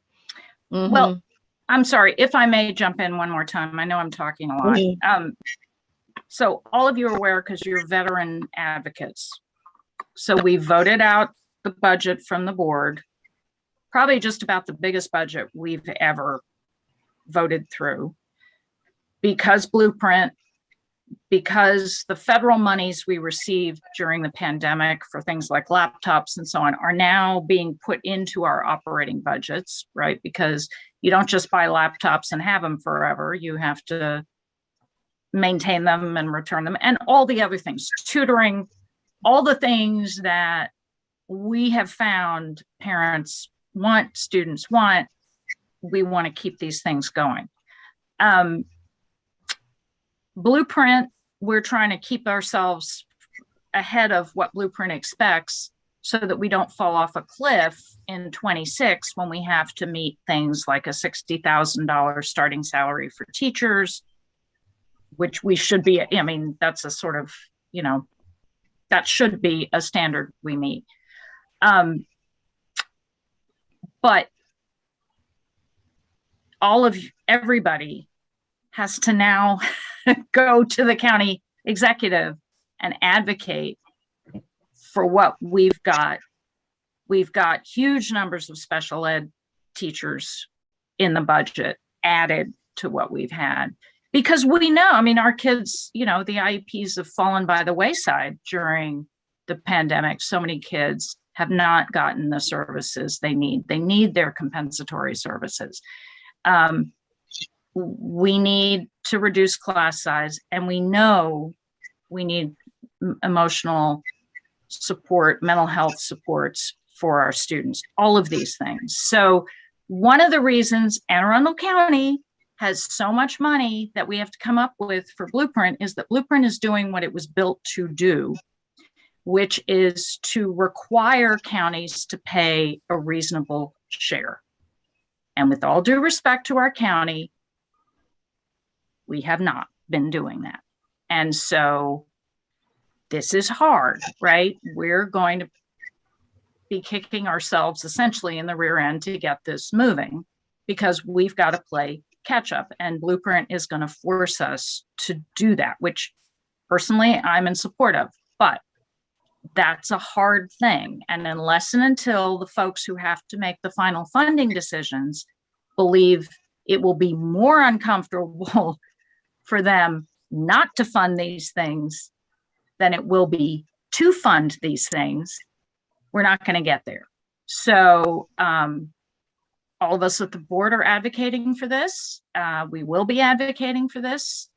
But as always, we need the public. And I'm delighted to say that when we had our budget town halls, the best showing of advocates at those budget town halls were from the Annapolis cluster, which was fabulous and a first in my experience, actually. So thank you, thank you, thank you. But, you know, this is something that has to keep up, because we got to see this all the way through the county executives cut at the budget and the county council's review of the budget, which goes all the way through May. So thank you. Okay, thank you, I Dr. know there's a lot more we could talk about, but we still have a lot more to address tonight. So I will let Laura get in one more comment about this topic. I just wanted to comment. We're hearing a lot about community schools and how community schools can provide this nice bridge. So I would really like if maybe our topic for next month could be the community schools program and how that works. Now, my understanding is that only it applies at the elementary school level. Does that also, do we also do that at the middle school and high school level? Because we also want to make sure that not only are we providing support for our children in elementary school, but I know a lot of those programs kind of fall by the wayside when they get to middle school and high school. So we need to make sure that if a kid is in a community school and we're addressing a lot of these issues, that when they get to 5th grade, it's not like, okay, good luck with the rest of your life. You know, you're on your own now. So we need to make sure, I mean, and that may be a good place for us to start for a lot of these issues, like latchkey programs, for example, might be, you know, that might be a great place to start with those. But we also need to continue to move forward. I just wanted to comment because specifically because Dr. Tobin mentioned the REACH program, that the REACH program, as far as I understand, is not particularly well funded. I know the transportation to the REACH program has been basically non-existent this year. So it's great if you're a kid who can walk there, but if you are a kid who is done school and needs to get a bus home, you know, it's also only available intermittently. It's not every day. So Right, it's not useful in that type of in that type of way. When it's there, it's great. And the woman who runs it has been fantastic at what she's done, but it's not enough. And I really think I agree. We need to dig down and figure out what we can do, like Odessa was saying. And I agree, Laura. We can't, you know, we have to. You know, if I may, just a suggestion to you, to Laura's comment, you might reach out and ask if one of the community school coordinators might come to your meeting. Sarah at Tyler Heights is fabulous, but, you know, and I would suggest, I mean, this is just me, you know, it might be worth starting with REACH and say, what would it take to make REACH that robust everyday program, and then go, you know, how do we multiply that, not to do exactly what REACH does, but, you know, what are the next steps to put that somewhere else and to get the transportation and to do the things that are necessary. Because I find if you really build that one program to what it needs to be, and I mean, I'm not here to pitch for REACH. I just happen to know it and know Ron Shea and know that it's had some very good success. Then that might be the next step, is to do that. And my question would also be: are there funds at the school system level that we can tap into specifically? Like I know, for example, right now they've got that virtual homework help. You know, so there is after hours. Somebody is getting paid after hours to help kids with homework. can we tap into that money to get somebody physically in a building, we have 2 middle schools. Can we get people at our 2 middle schools to help with programs like that? But then also we're going to need some after school transportation. So we're going to need activity buses to get kids home after they take advantage of these. So I know there's a lot of upheaval right now going on in the transportation department, but I would like to see that. I know once they get the routes and whatnot worked out for the fall, because the middle schools are our latest starting school, there shouldn't be a lot of competition for late buses. So is that something that we can look for? Some after school late bus transportation at our middle school levels to make sure that kids who stay after for programs like that can get home. Because that's part of one of the bigger barriers that we have, especially our high school is sort of remote from the city proper. Right. So for kids who stay after at the high school, it's not always easy for them to get home from, sports practices and things like that. So that is another area of inequity that we need to address. And we've talked about transportation a lot. But, all right. I think communities in schools is another way to start too. I've heard about that. As a matter of fact, I went to a workshop on it one time. So that communities in schools, that's a good idea. Maybe you were talking to Dessa about how do we do this, right? Sorry, I know India, we wanted to, but I was just thinking, we have all of our subcommittees. So maybe right now, a lot of our subcommittees are sort of longer and outside and maybe, we need to just narrow it down and just focus on this project, right? Because it's all wrapped into the school start times next year, because again, that's going to change what's available and what we can and cannot do. And so maybe as a committee, and, we can maybe do a work session or some way to really, if we give ourselves the homework of reading the transition team report, and then maybe each identifying a part that are particularly focused on and interested in. And I want to say, Jamie and Corey, I know you guys aren't sworn in yet, but please speak out, right? Please, whatever, the thoughts that you guys have as well.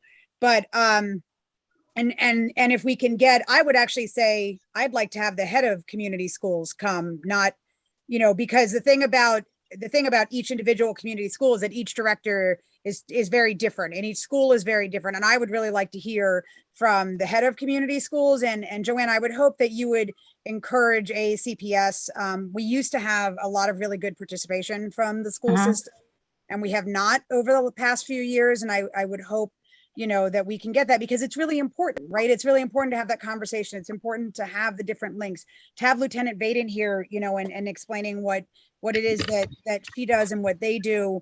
So I just think that's, I think that would be really helpful. But then for the next meeting, to be able to sit down, all of us, and say, okay, this is what we see as an immediate priority. This is something that we want to work on, so that starting next school year, we make sure that our schools have, this or have that, and the different opportunities. I think that's Can I just jump in? I'm sorry, India, and just ask. So Dr. Shannon Pugh oversees the community schools.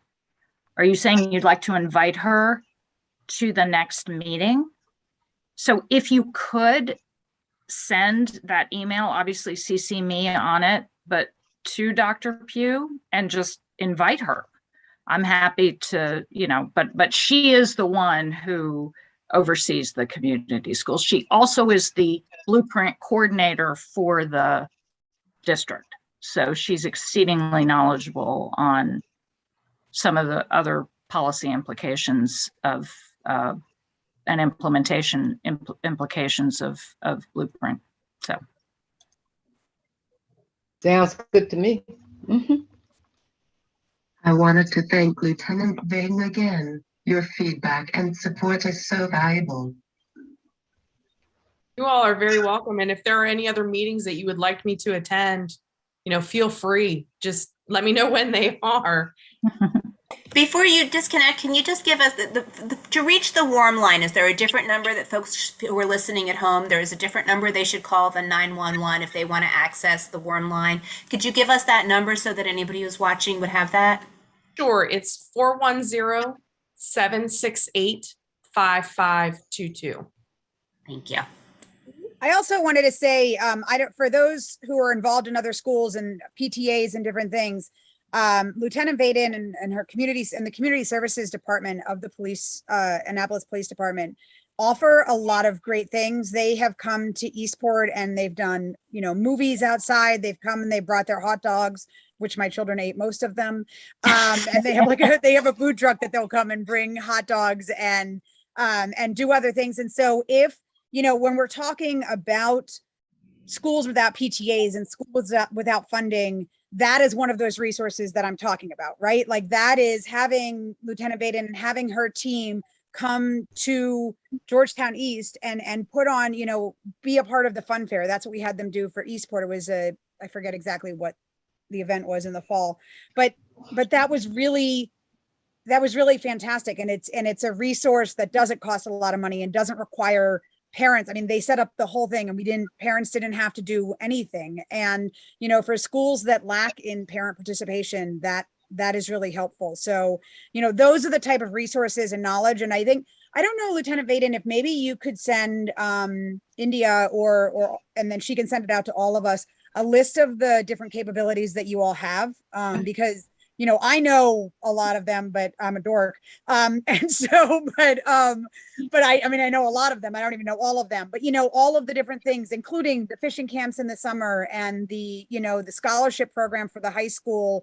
If we could get a list of that so that we can share it with the PTAs that we have, with the community schools programs, I think that would be really helpful and then just so we know as an organization, because I think, to what Kiana was saying, I think everybody on this here is really connected and works really hard in the school. But if we don't know that something is available to access, then we don't know that, right? So if you could do that, I think that would be really helpful. And then, that can help us be out there on the streets, creating the opportunities, creating the events, etc. I can certainly get that put together. We are working on adding a few things this year than what we have done in the past. We have had discussions on doing like one-day pop-up camps in some of the communities during spring break, since the kids get a whole week. So we're playing with ideas like that. So the list that I send out will not be all encompassing.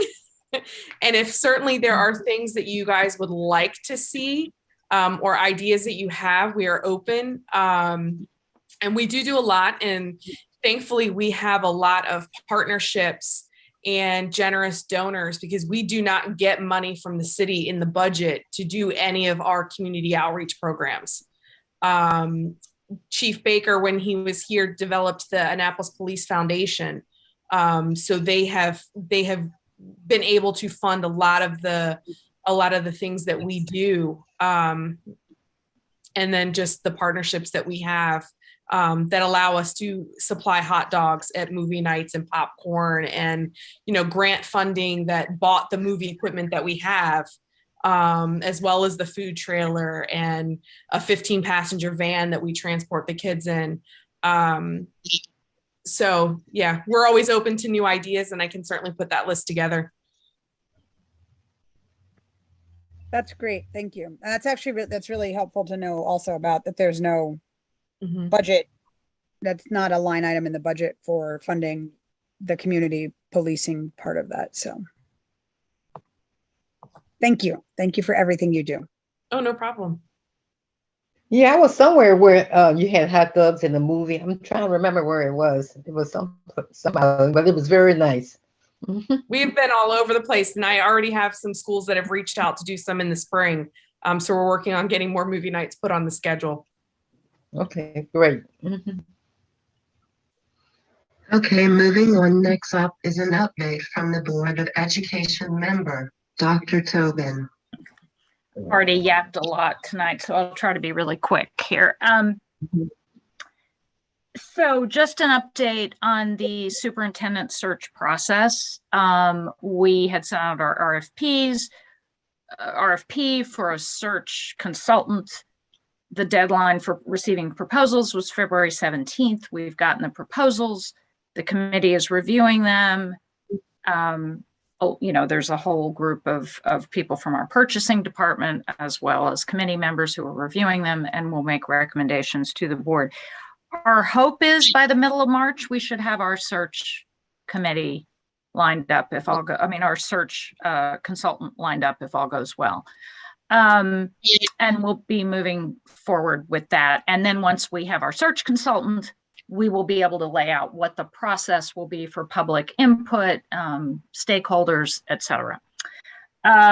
We are going to be rolling out before too long some public information sessions on the school start times. That structure is still being nailed down. That will be the beginning, not the end of our communication plan, but that's going to be the first start, probably some virtual sessions so people can begin to get input, have a website where everything is public and accessible. There are obviously a lot of questions about it, but we are working forward, and we will certainly be seeking from the public the issues that they feel they need help with. Obviously, daycare, as you all have noted, daycare issues are big. Unfortunately, we live in a society with a 6-point-something hour a day school day and an 8 to 9 hour work day, and there's a gap. The gap is shifting somewhat, but the gap has always been there. So, but AACPS has been working with the daycare providers that we're aware of for months now, indicating we think there will be more need, and how to move forward with that. But there are other issues as well. So, but the decision has been made. We'll be moving forward with it. But that's why we want to start the communications sooner rather than later, so people have months to make the adjustments that inevitably will need to be made. It's already been mentioned, the Antoine Award. The fundraiser is Friday, April 29th at 6 p.m. at Maryland Live.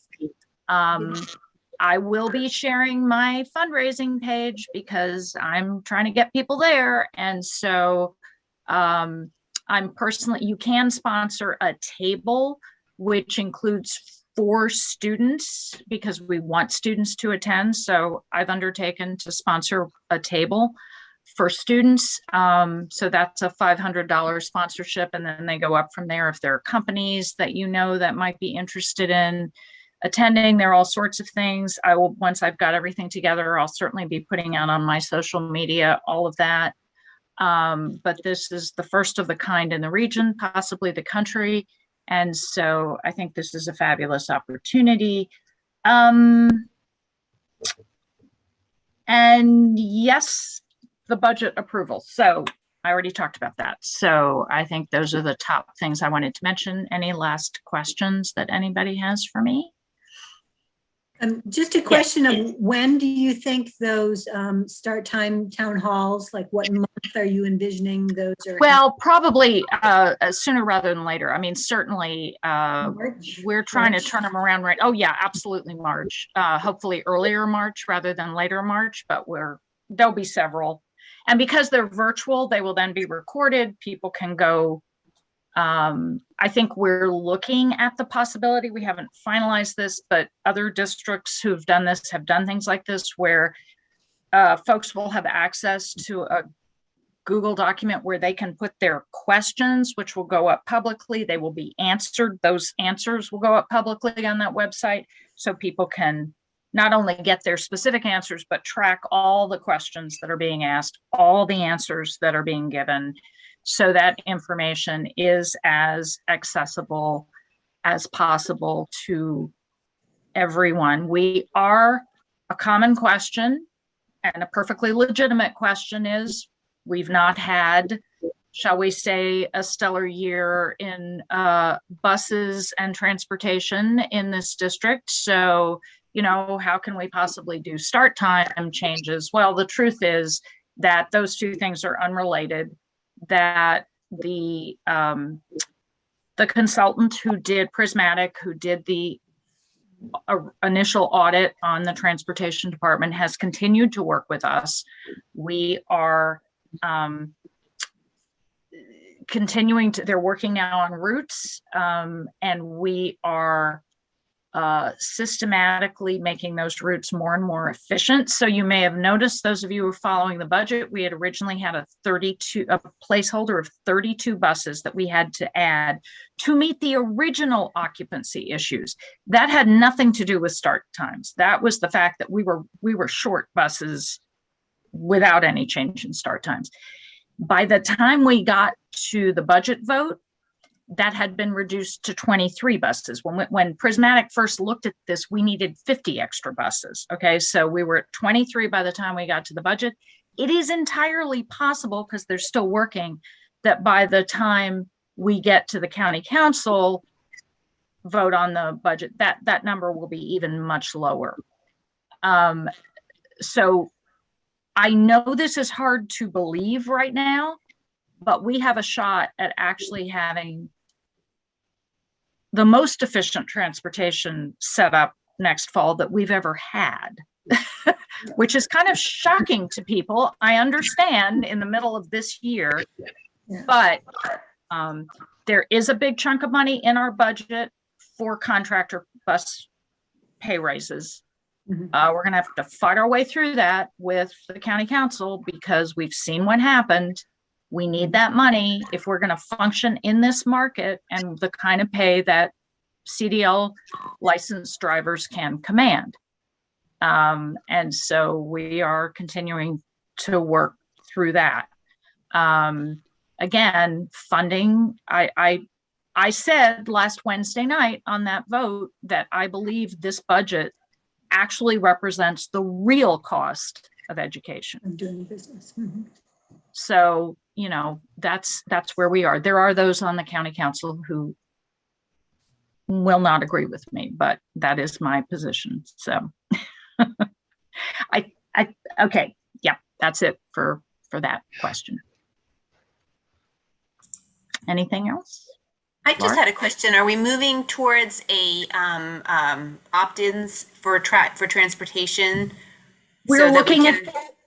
It always gets me that we are budgeting seats for kids that, especially now with the new start times, we will probably have kids that will never ride a bus because of the start times. They will, they will never ride, the bus home in the afternoon, because they will always be in aftercare.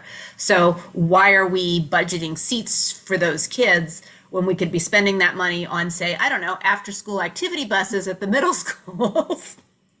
Right. So we are looking at that. There have been concerns voiced by some members on the board that there are equity implications of opt-in, right? Because people have to sort of be on top of it. So then there's a question of, does it make more sense to do opt-out? Well, you don't get the same efficiencies with opt-out. Now with opt-in, we had a sort of pilot version of it with the hybrid structure that we had last year. And so there was a lot of follow-up phone calls with families we didn't hear from. Say, okay, we didn't hear from you. Do you want transportation or don't you?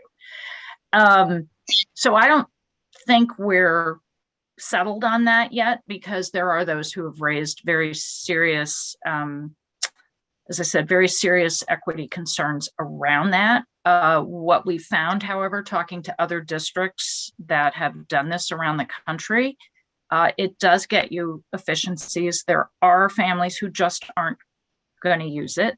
We're an 83,000 approximately student district. Even if it were 1 or 2% of families who opted out, that's still a lot of people. How many high school students have their own car and will always drive themselves and will never get on those buses? So I certainly am a proponent of it. We're going to have to see where the board the superintendent can kind of make that decision, but I think he wants us to all be on the same page with that. And so we're still working through that. Yep. So, thanks. I just wanted to ask, so the timing of the current superintendent's contract ends in what, June? And so there might be an interim named. In Maryland, it is a statutory requirement that a new superintendent be in place, ready to start July 1st. Wow.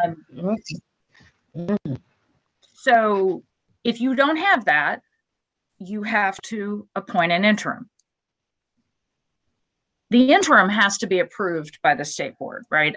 I can't say, oh, I have an uncle who would be a great interim and stick him in, right? As I should not, right? So you have a process you have to go through. So you have a backup clock where you sort of have to decide, are we there yet? Do we have to do an interim? And then the interim has to be in place for a year. Again, it's the statutory thing. There are pros and cons. There are a lot of good reasons to have an interim in terms of continuity in certain ways. And so we're just going to have to see. Now, I will tell you, we are an incredibly attractive district in an incredibly attractive state for superintendents to work. We are the 37th largest district in the country out of over 4,000. Okay. So this is a top job. The issue is, in some cases, if you have a superintendent, most superintendents have a 30 to 60 day out for their current position, right? So I am not interested in hiring somebody who's going to not do well by his or her previous employer, right? So, you have to sort of weigh those things, like, does everything come together in the right way? The truth is, most really, the caliber of consulting firm that would work on a district this big that we would likely hire often has a pretty good stable of candidates before they ever start. Sure. Okay. But so it's a possibility. I didn't know if the process moved so slowly that it wasn't even a possibility. It could go either way. I will tell you philosophically, I think I speak for the board on this. This is certainly my view. We want to get it right. We're not interested in racing through just to fill by July 1st, because that doesn't do anybody any good.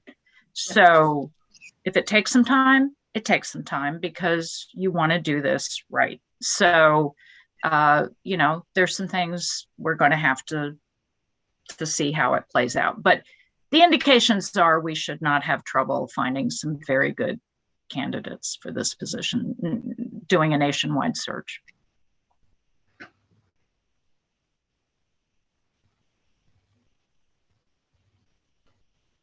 Okay.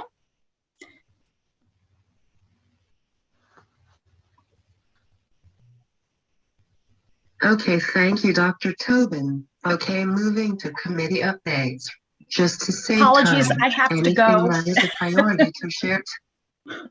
Dr. Tobin, before you go, are you going to invite, are we inviting the person from CIS and Communities in School next I believe meeting? so. Okay. Yeah. Okay. Thank you all so much. I appreciate always the invitation. You know where to find me. All right, thank you. Moving to committee updates. Just to save time, anything that is a priority to share tonight. No, not really. Just a reminder that Ms. Hogan at Annapolis High keeps posting all sorts of good training opportunities and resources on the AHS PTSA Facebook page. So please keep checking there and sharing out to other community associations and groups that you're a part of, churches, whichever, that get that good post-high school training opportunities spread to our kids. Thanks.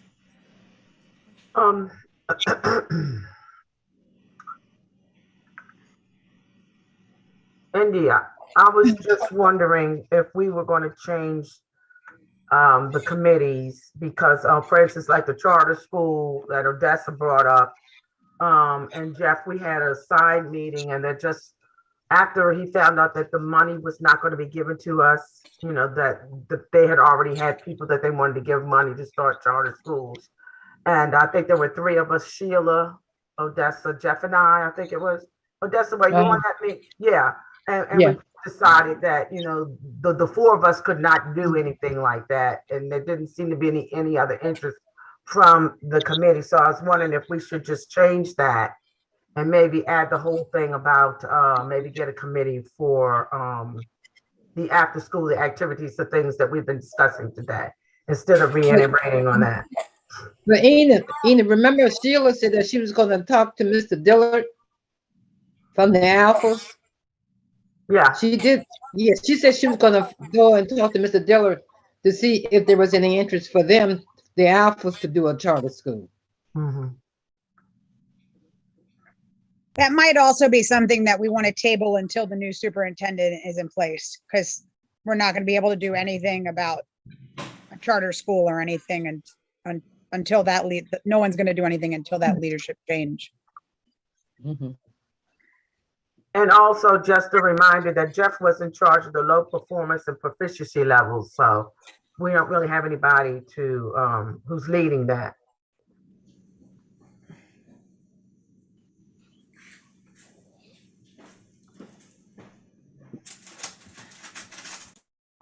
Anything else before we close? We had aftercare under start times. I mean, we advocated for years to get the schools to change the start times, and we were successful there. So that piece of the committee, I don't think we're not advocating for school start time changes anymore. So I would be perfectly happy to sort of morph that into, now that we have gotten there, what are the ramifications, specifically after school programs? So I definitely want to hear from the community schools for next month, but I think anyone who's interested in that, if we want to either before the meeting or after the next meeting, have a committee meeting and talk about all the issues, because we talked about it a lot tonight.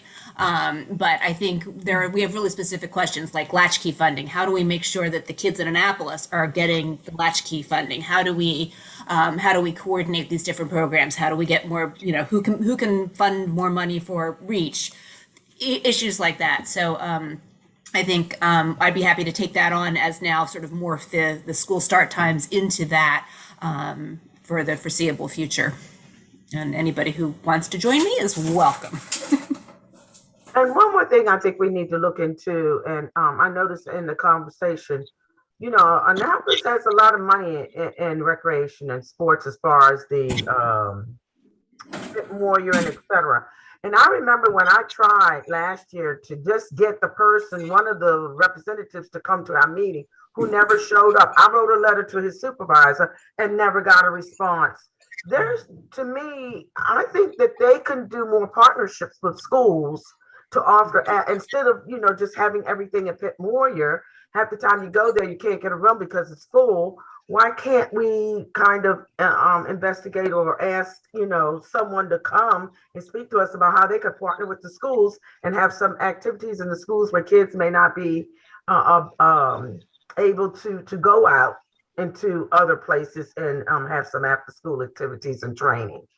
I think that's really important, Enid. And I think that is definitely something that I would like to talk about. And I know that's one of the things with Emily, as part of the Recreation Advisory Board, wants to talk about. So I'm willing to, I would love to take on, setting up a meeting with Mr. Trader. And I know that they've just had some turnover in their staffing. So, but I think it's really important. I think we need to start talking about it now. One of the problems with the latchkey and the aftercare program has been that a lot of times the application is in April, which works for some of our schools and some of our families, but it's like, for one of the reasons Eastport supposedly lost its latchkey program was because the majority of our families don't make that decision until August, right? So that's when we historically have always signed up. But because nobody had signed up in April to July, they canceled the program. I remember So all that. those families who were going to do it. So, those are the kind of conversations that we need to have. And I think, if recreation department isn't communicating with our education commission, then we're missing that thing. Oh, So that is definitely something that I really think we need to do. And I know we talked about having community schools next week. But I would say, next month, but I'm happy to take that on and work with Emily and work with some other people to try to get that, taken care of. Because I do think, I just got a text from somebody, with Annapolis Elementary, and that where they lived previously, the after school programs were run completely by the local rec center. So maybe, if we had community schools and the rec center working together, and like I said, the resource centers, if anybody has a chance to watch the Housing and Human Welfare meeting from last night, they had the women who run the resource centers in Robinwood and Harbor House on to discuss their programming.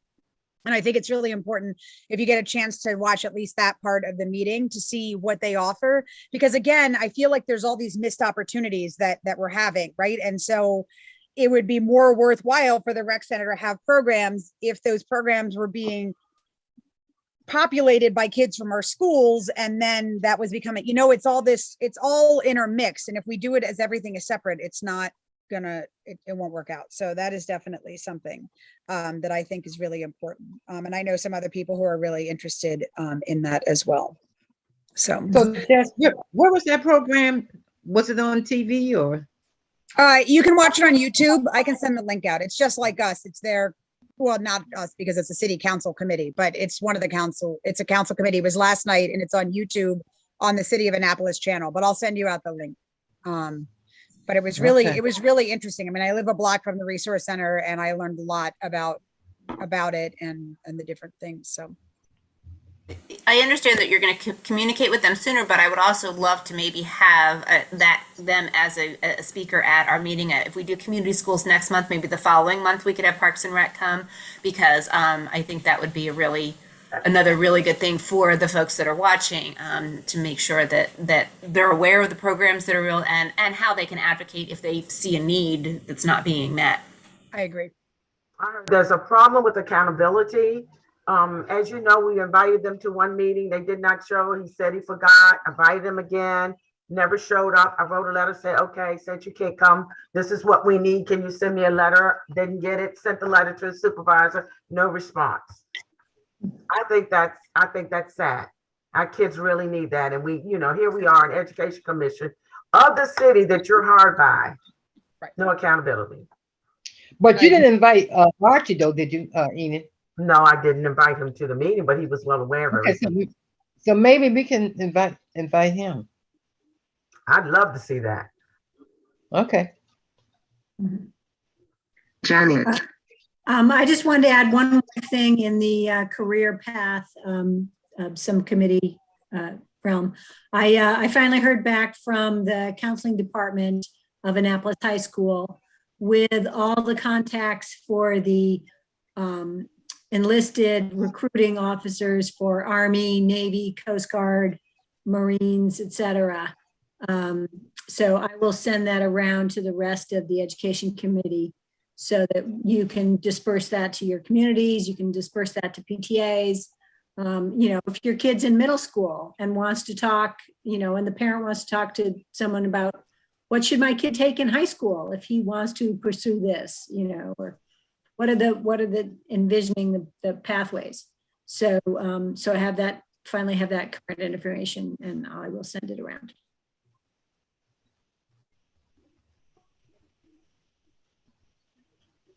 Okay, seeing nothing else. Thanks, everyone. Oh, wait, Meeting I had new adjourned. business. I'm sorry, I have a new business. I'm sorry. Because we hadn't talked about the vaccine clinics yet, so I didn't realize that I was following the agenda. So You wanna want to do do that, or the do you wanna do vaccine that? clinics, Laura, and then I'll do the my Yay! new business. Yes, we have 3 more vaccine clinics coming up. I just want to say thank you to everyone in the community who supported us.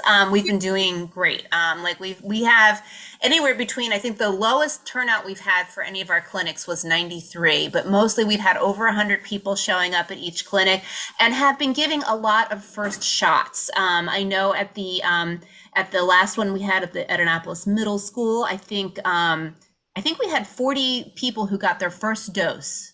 So, and they actually reached out to us and said, the National Guard contacted me and said, can we do another one there? Because we gave out so many first doses, we want to make sure everyone got second doses.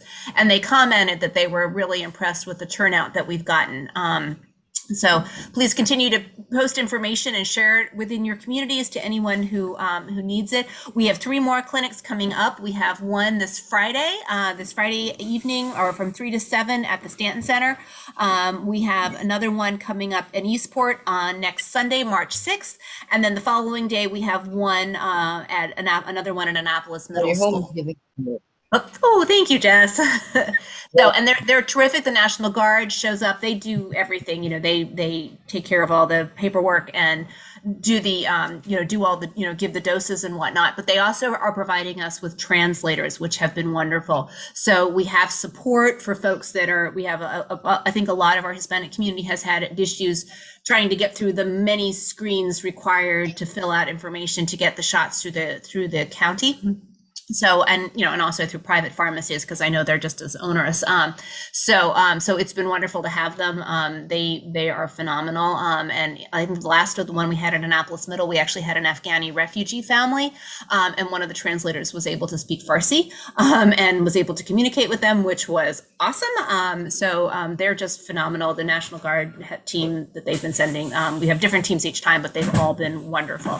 So these are the upcoming clinic dates. And I can share this. We have this little graphic. I can share this with anyone if you want to send it around, but spread the word far and wide. And hopefully I think we'll do one more, and we have another one scheduled later in March, again at the Stanton Center. So hopefully we'll get anybody that's getting a first dose here will get their second dose. But can you send this poster to us so we can send it out? Will do. Yes. In our email, please. Will do. And it's also on Facebook. If you're on Facebook, we have events created for each of the clinics, and this image is there as well. So yeah, and the school system sent out a blast tonight, went to all the families with students in our cluster, so they got a text message and an email message with the information as well. And we have a little website that we've created that has all the information about upcoming clinic dates too, so I can send that as well. Okay, is it all shots, vaccinations, all types? I mean, is it Moderna? No, just COVID. No, just COVID. But no, she means all types of COVID vaccines. Yes, they have. We've been running out of Pfizer because Pfizer is the only one that does under 18. So all of our 5 through 17-year-olds can only get Pfizer. So we've actually run pretty. I know at the first clinic we actually ran out of Pfizer. They brought I think 60 doses and we used them all up. But we've been doing very well with the Pfizer. But yes, they will have all of them there, and you can get your first dose, second dose, booster, child, pediatric, which is I think 5 through 11, and then 12 and up is the adult doses. So all of those will be available. Great. I want to give a big shout out to Laura for doing this whole thing. She has been amazing. She has worked with all these different people and all these different things and jumped a billion hurdles. Thank you, Laura, for doing this. I'm a mom on a mission. So I had, and I'm sorry, I should have brought this up earlier. This whole week has really blown my head. But there is a letter that myself and some of the other PTA leaders in the city have put together, and I'm going to pull it up if I can find it, asking for a crisis intervention request. And I'll read it out loud. To whom it may concern, in light of the recent horrifying events on 2/21/22 that took place in the city of Annapolis, Annapolis Cluster Parent Teacher Associations request immediate access to crisis intervention and mental health services for all students impacted by the events in the Robinwood community. These services should take place during the school day to ensure access for all students at the schools of Hillsmere Elementary, Eastport Elementary, Annapolis Middle School, and Annapolis High School have sustained serious trauma relating to the shooting of 3 peers and deserve to have access to all services AACPS, Anne Arundel County, and the City of Annapolis have to offer. We ask for immediate relief and intervention on the part of AACPS, Anne Arundel County, and the City of Annapolis. Let's act together in hopes of avoiding more senseless violence and trauma. And as you can see, it's signed by, and this would be sent to the Board of Ed and Dr. Alato, Mr. Pittman, and County Council, and Mayor Buckley, and the City Council. I would like to put forth a motion that the Annapolis Education also support this and do what we can to work for the, I would like to put forth a motion that the Annapolis Education Commission support this request and seek to help provide the resources as needed and in support of this request. I think that's right. Second the motion. Okay. Is there any discussion? Any reason Bates isn't on it? These were just who the PTA presidents that were speaking, because it was directly affecting our schools, but we would welcome anybody and everybody to sign on. We're going to send it out to all the PTA presidents. This is just who we have right now. So.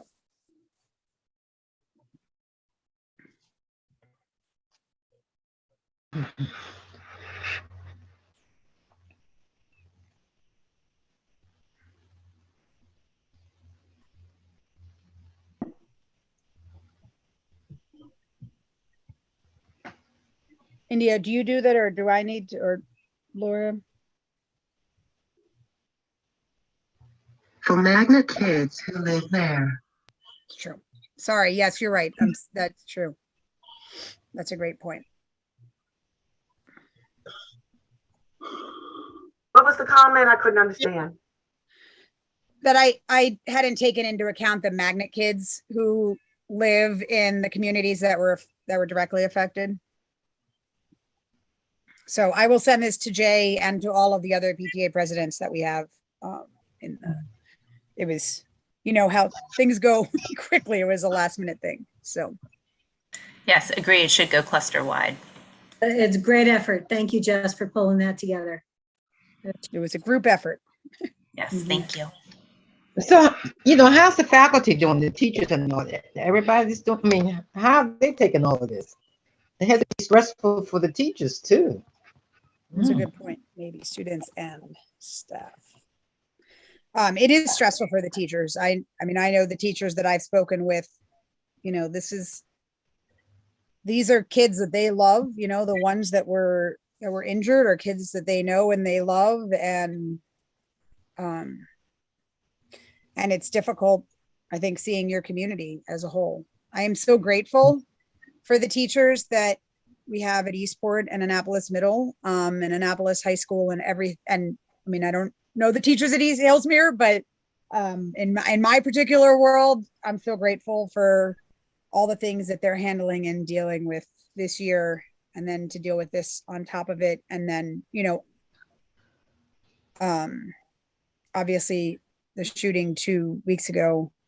I'm going to say that this letter might change. So just in that, I just realized that probably this should also include the students who were affected by the shooting on Oberry Court as well. So, I heard a man on C-SPAN say that in this country, we have over 400 million guns. 400 million guns in this country. That's a lot of guns. Mm-hmm. It's a lot of guns, but there's also a lot of anger, there's an issue at Annapolis Middle School today where a kid brought a knife to school. There's a letter about it on the middle school's webpage. It wasn't brandished in any violent way, but that's not really the point.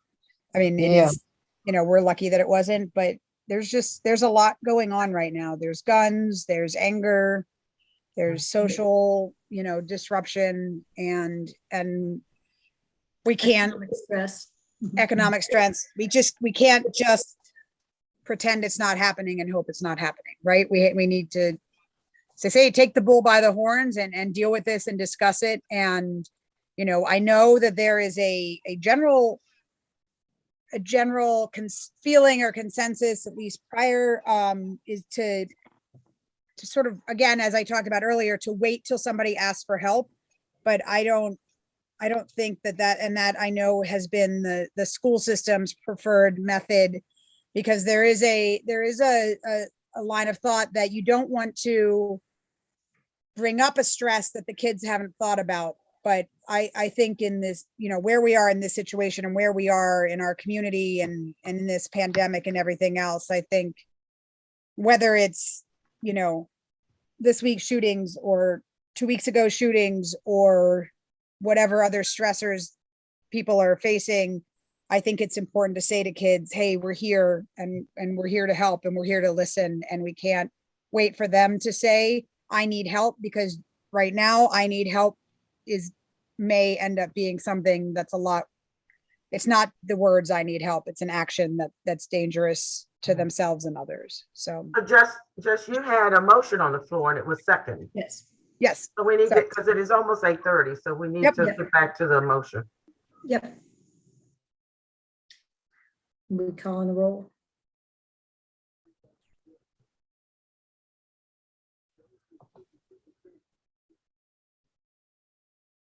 All in favor? Aye. Aye. Aye. Aye.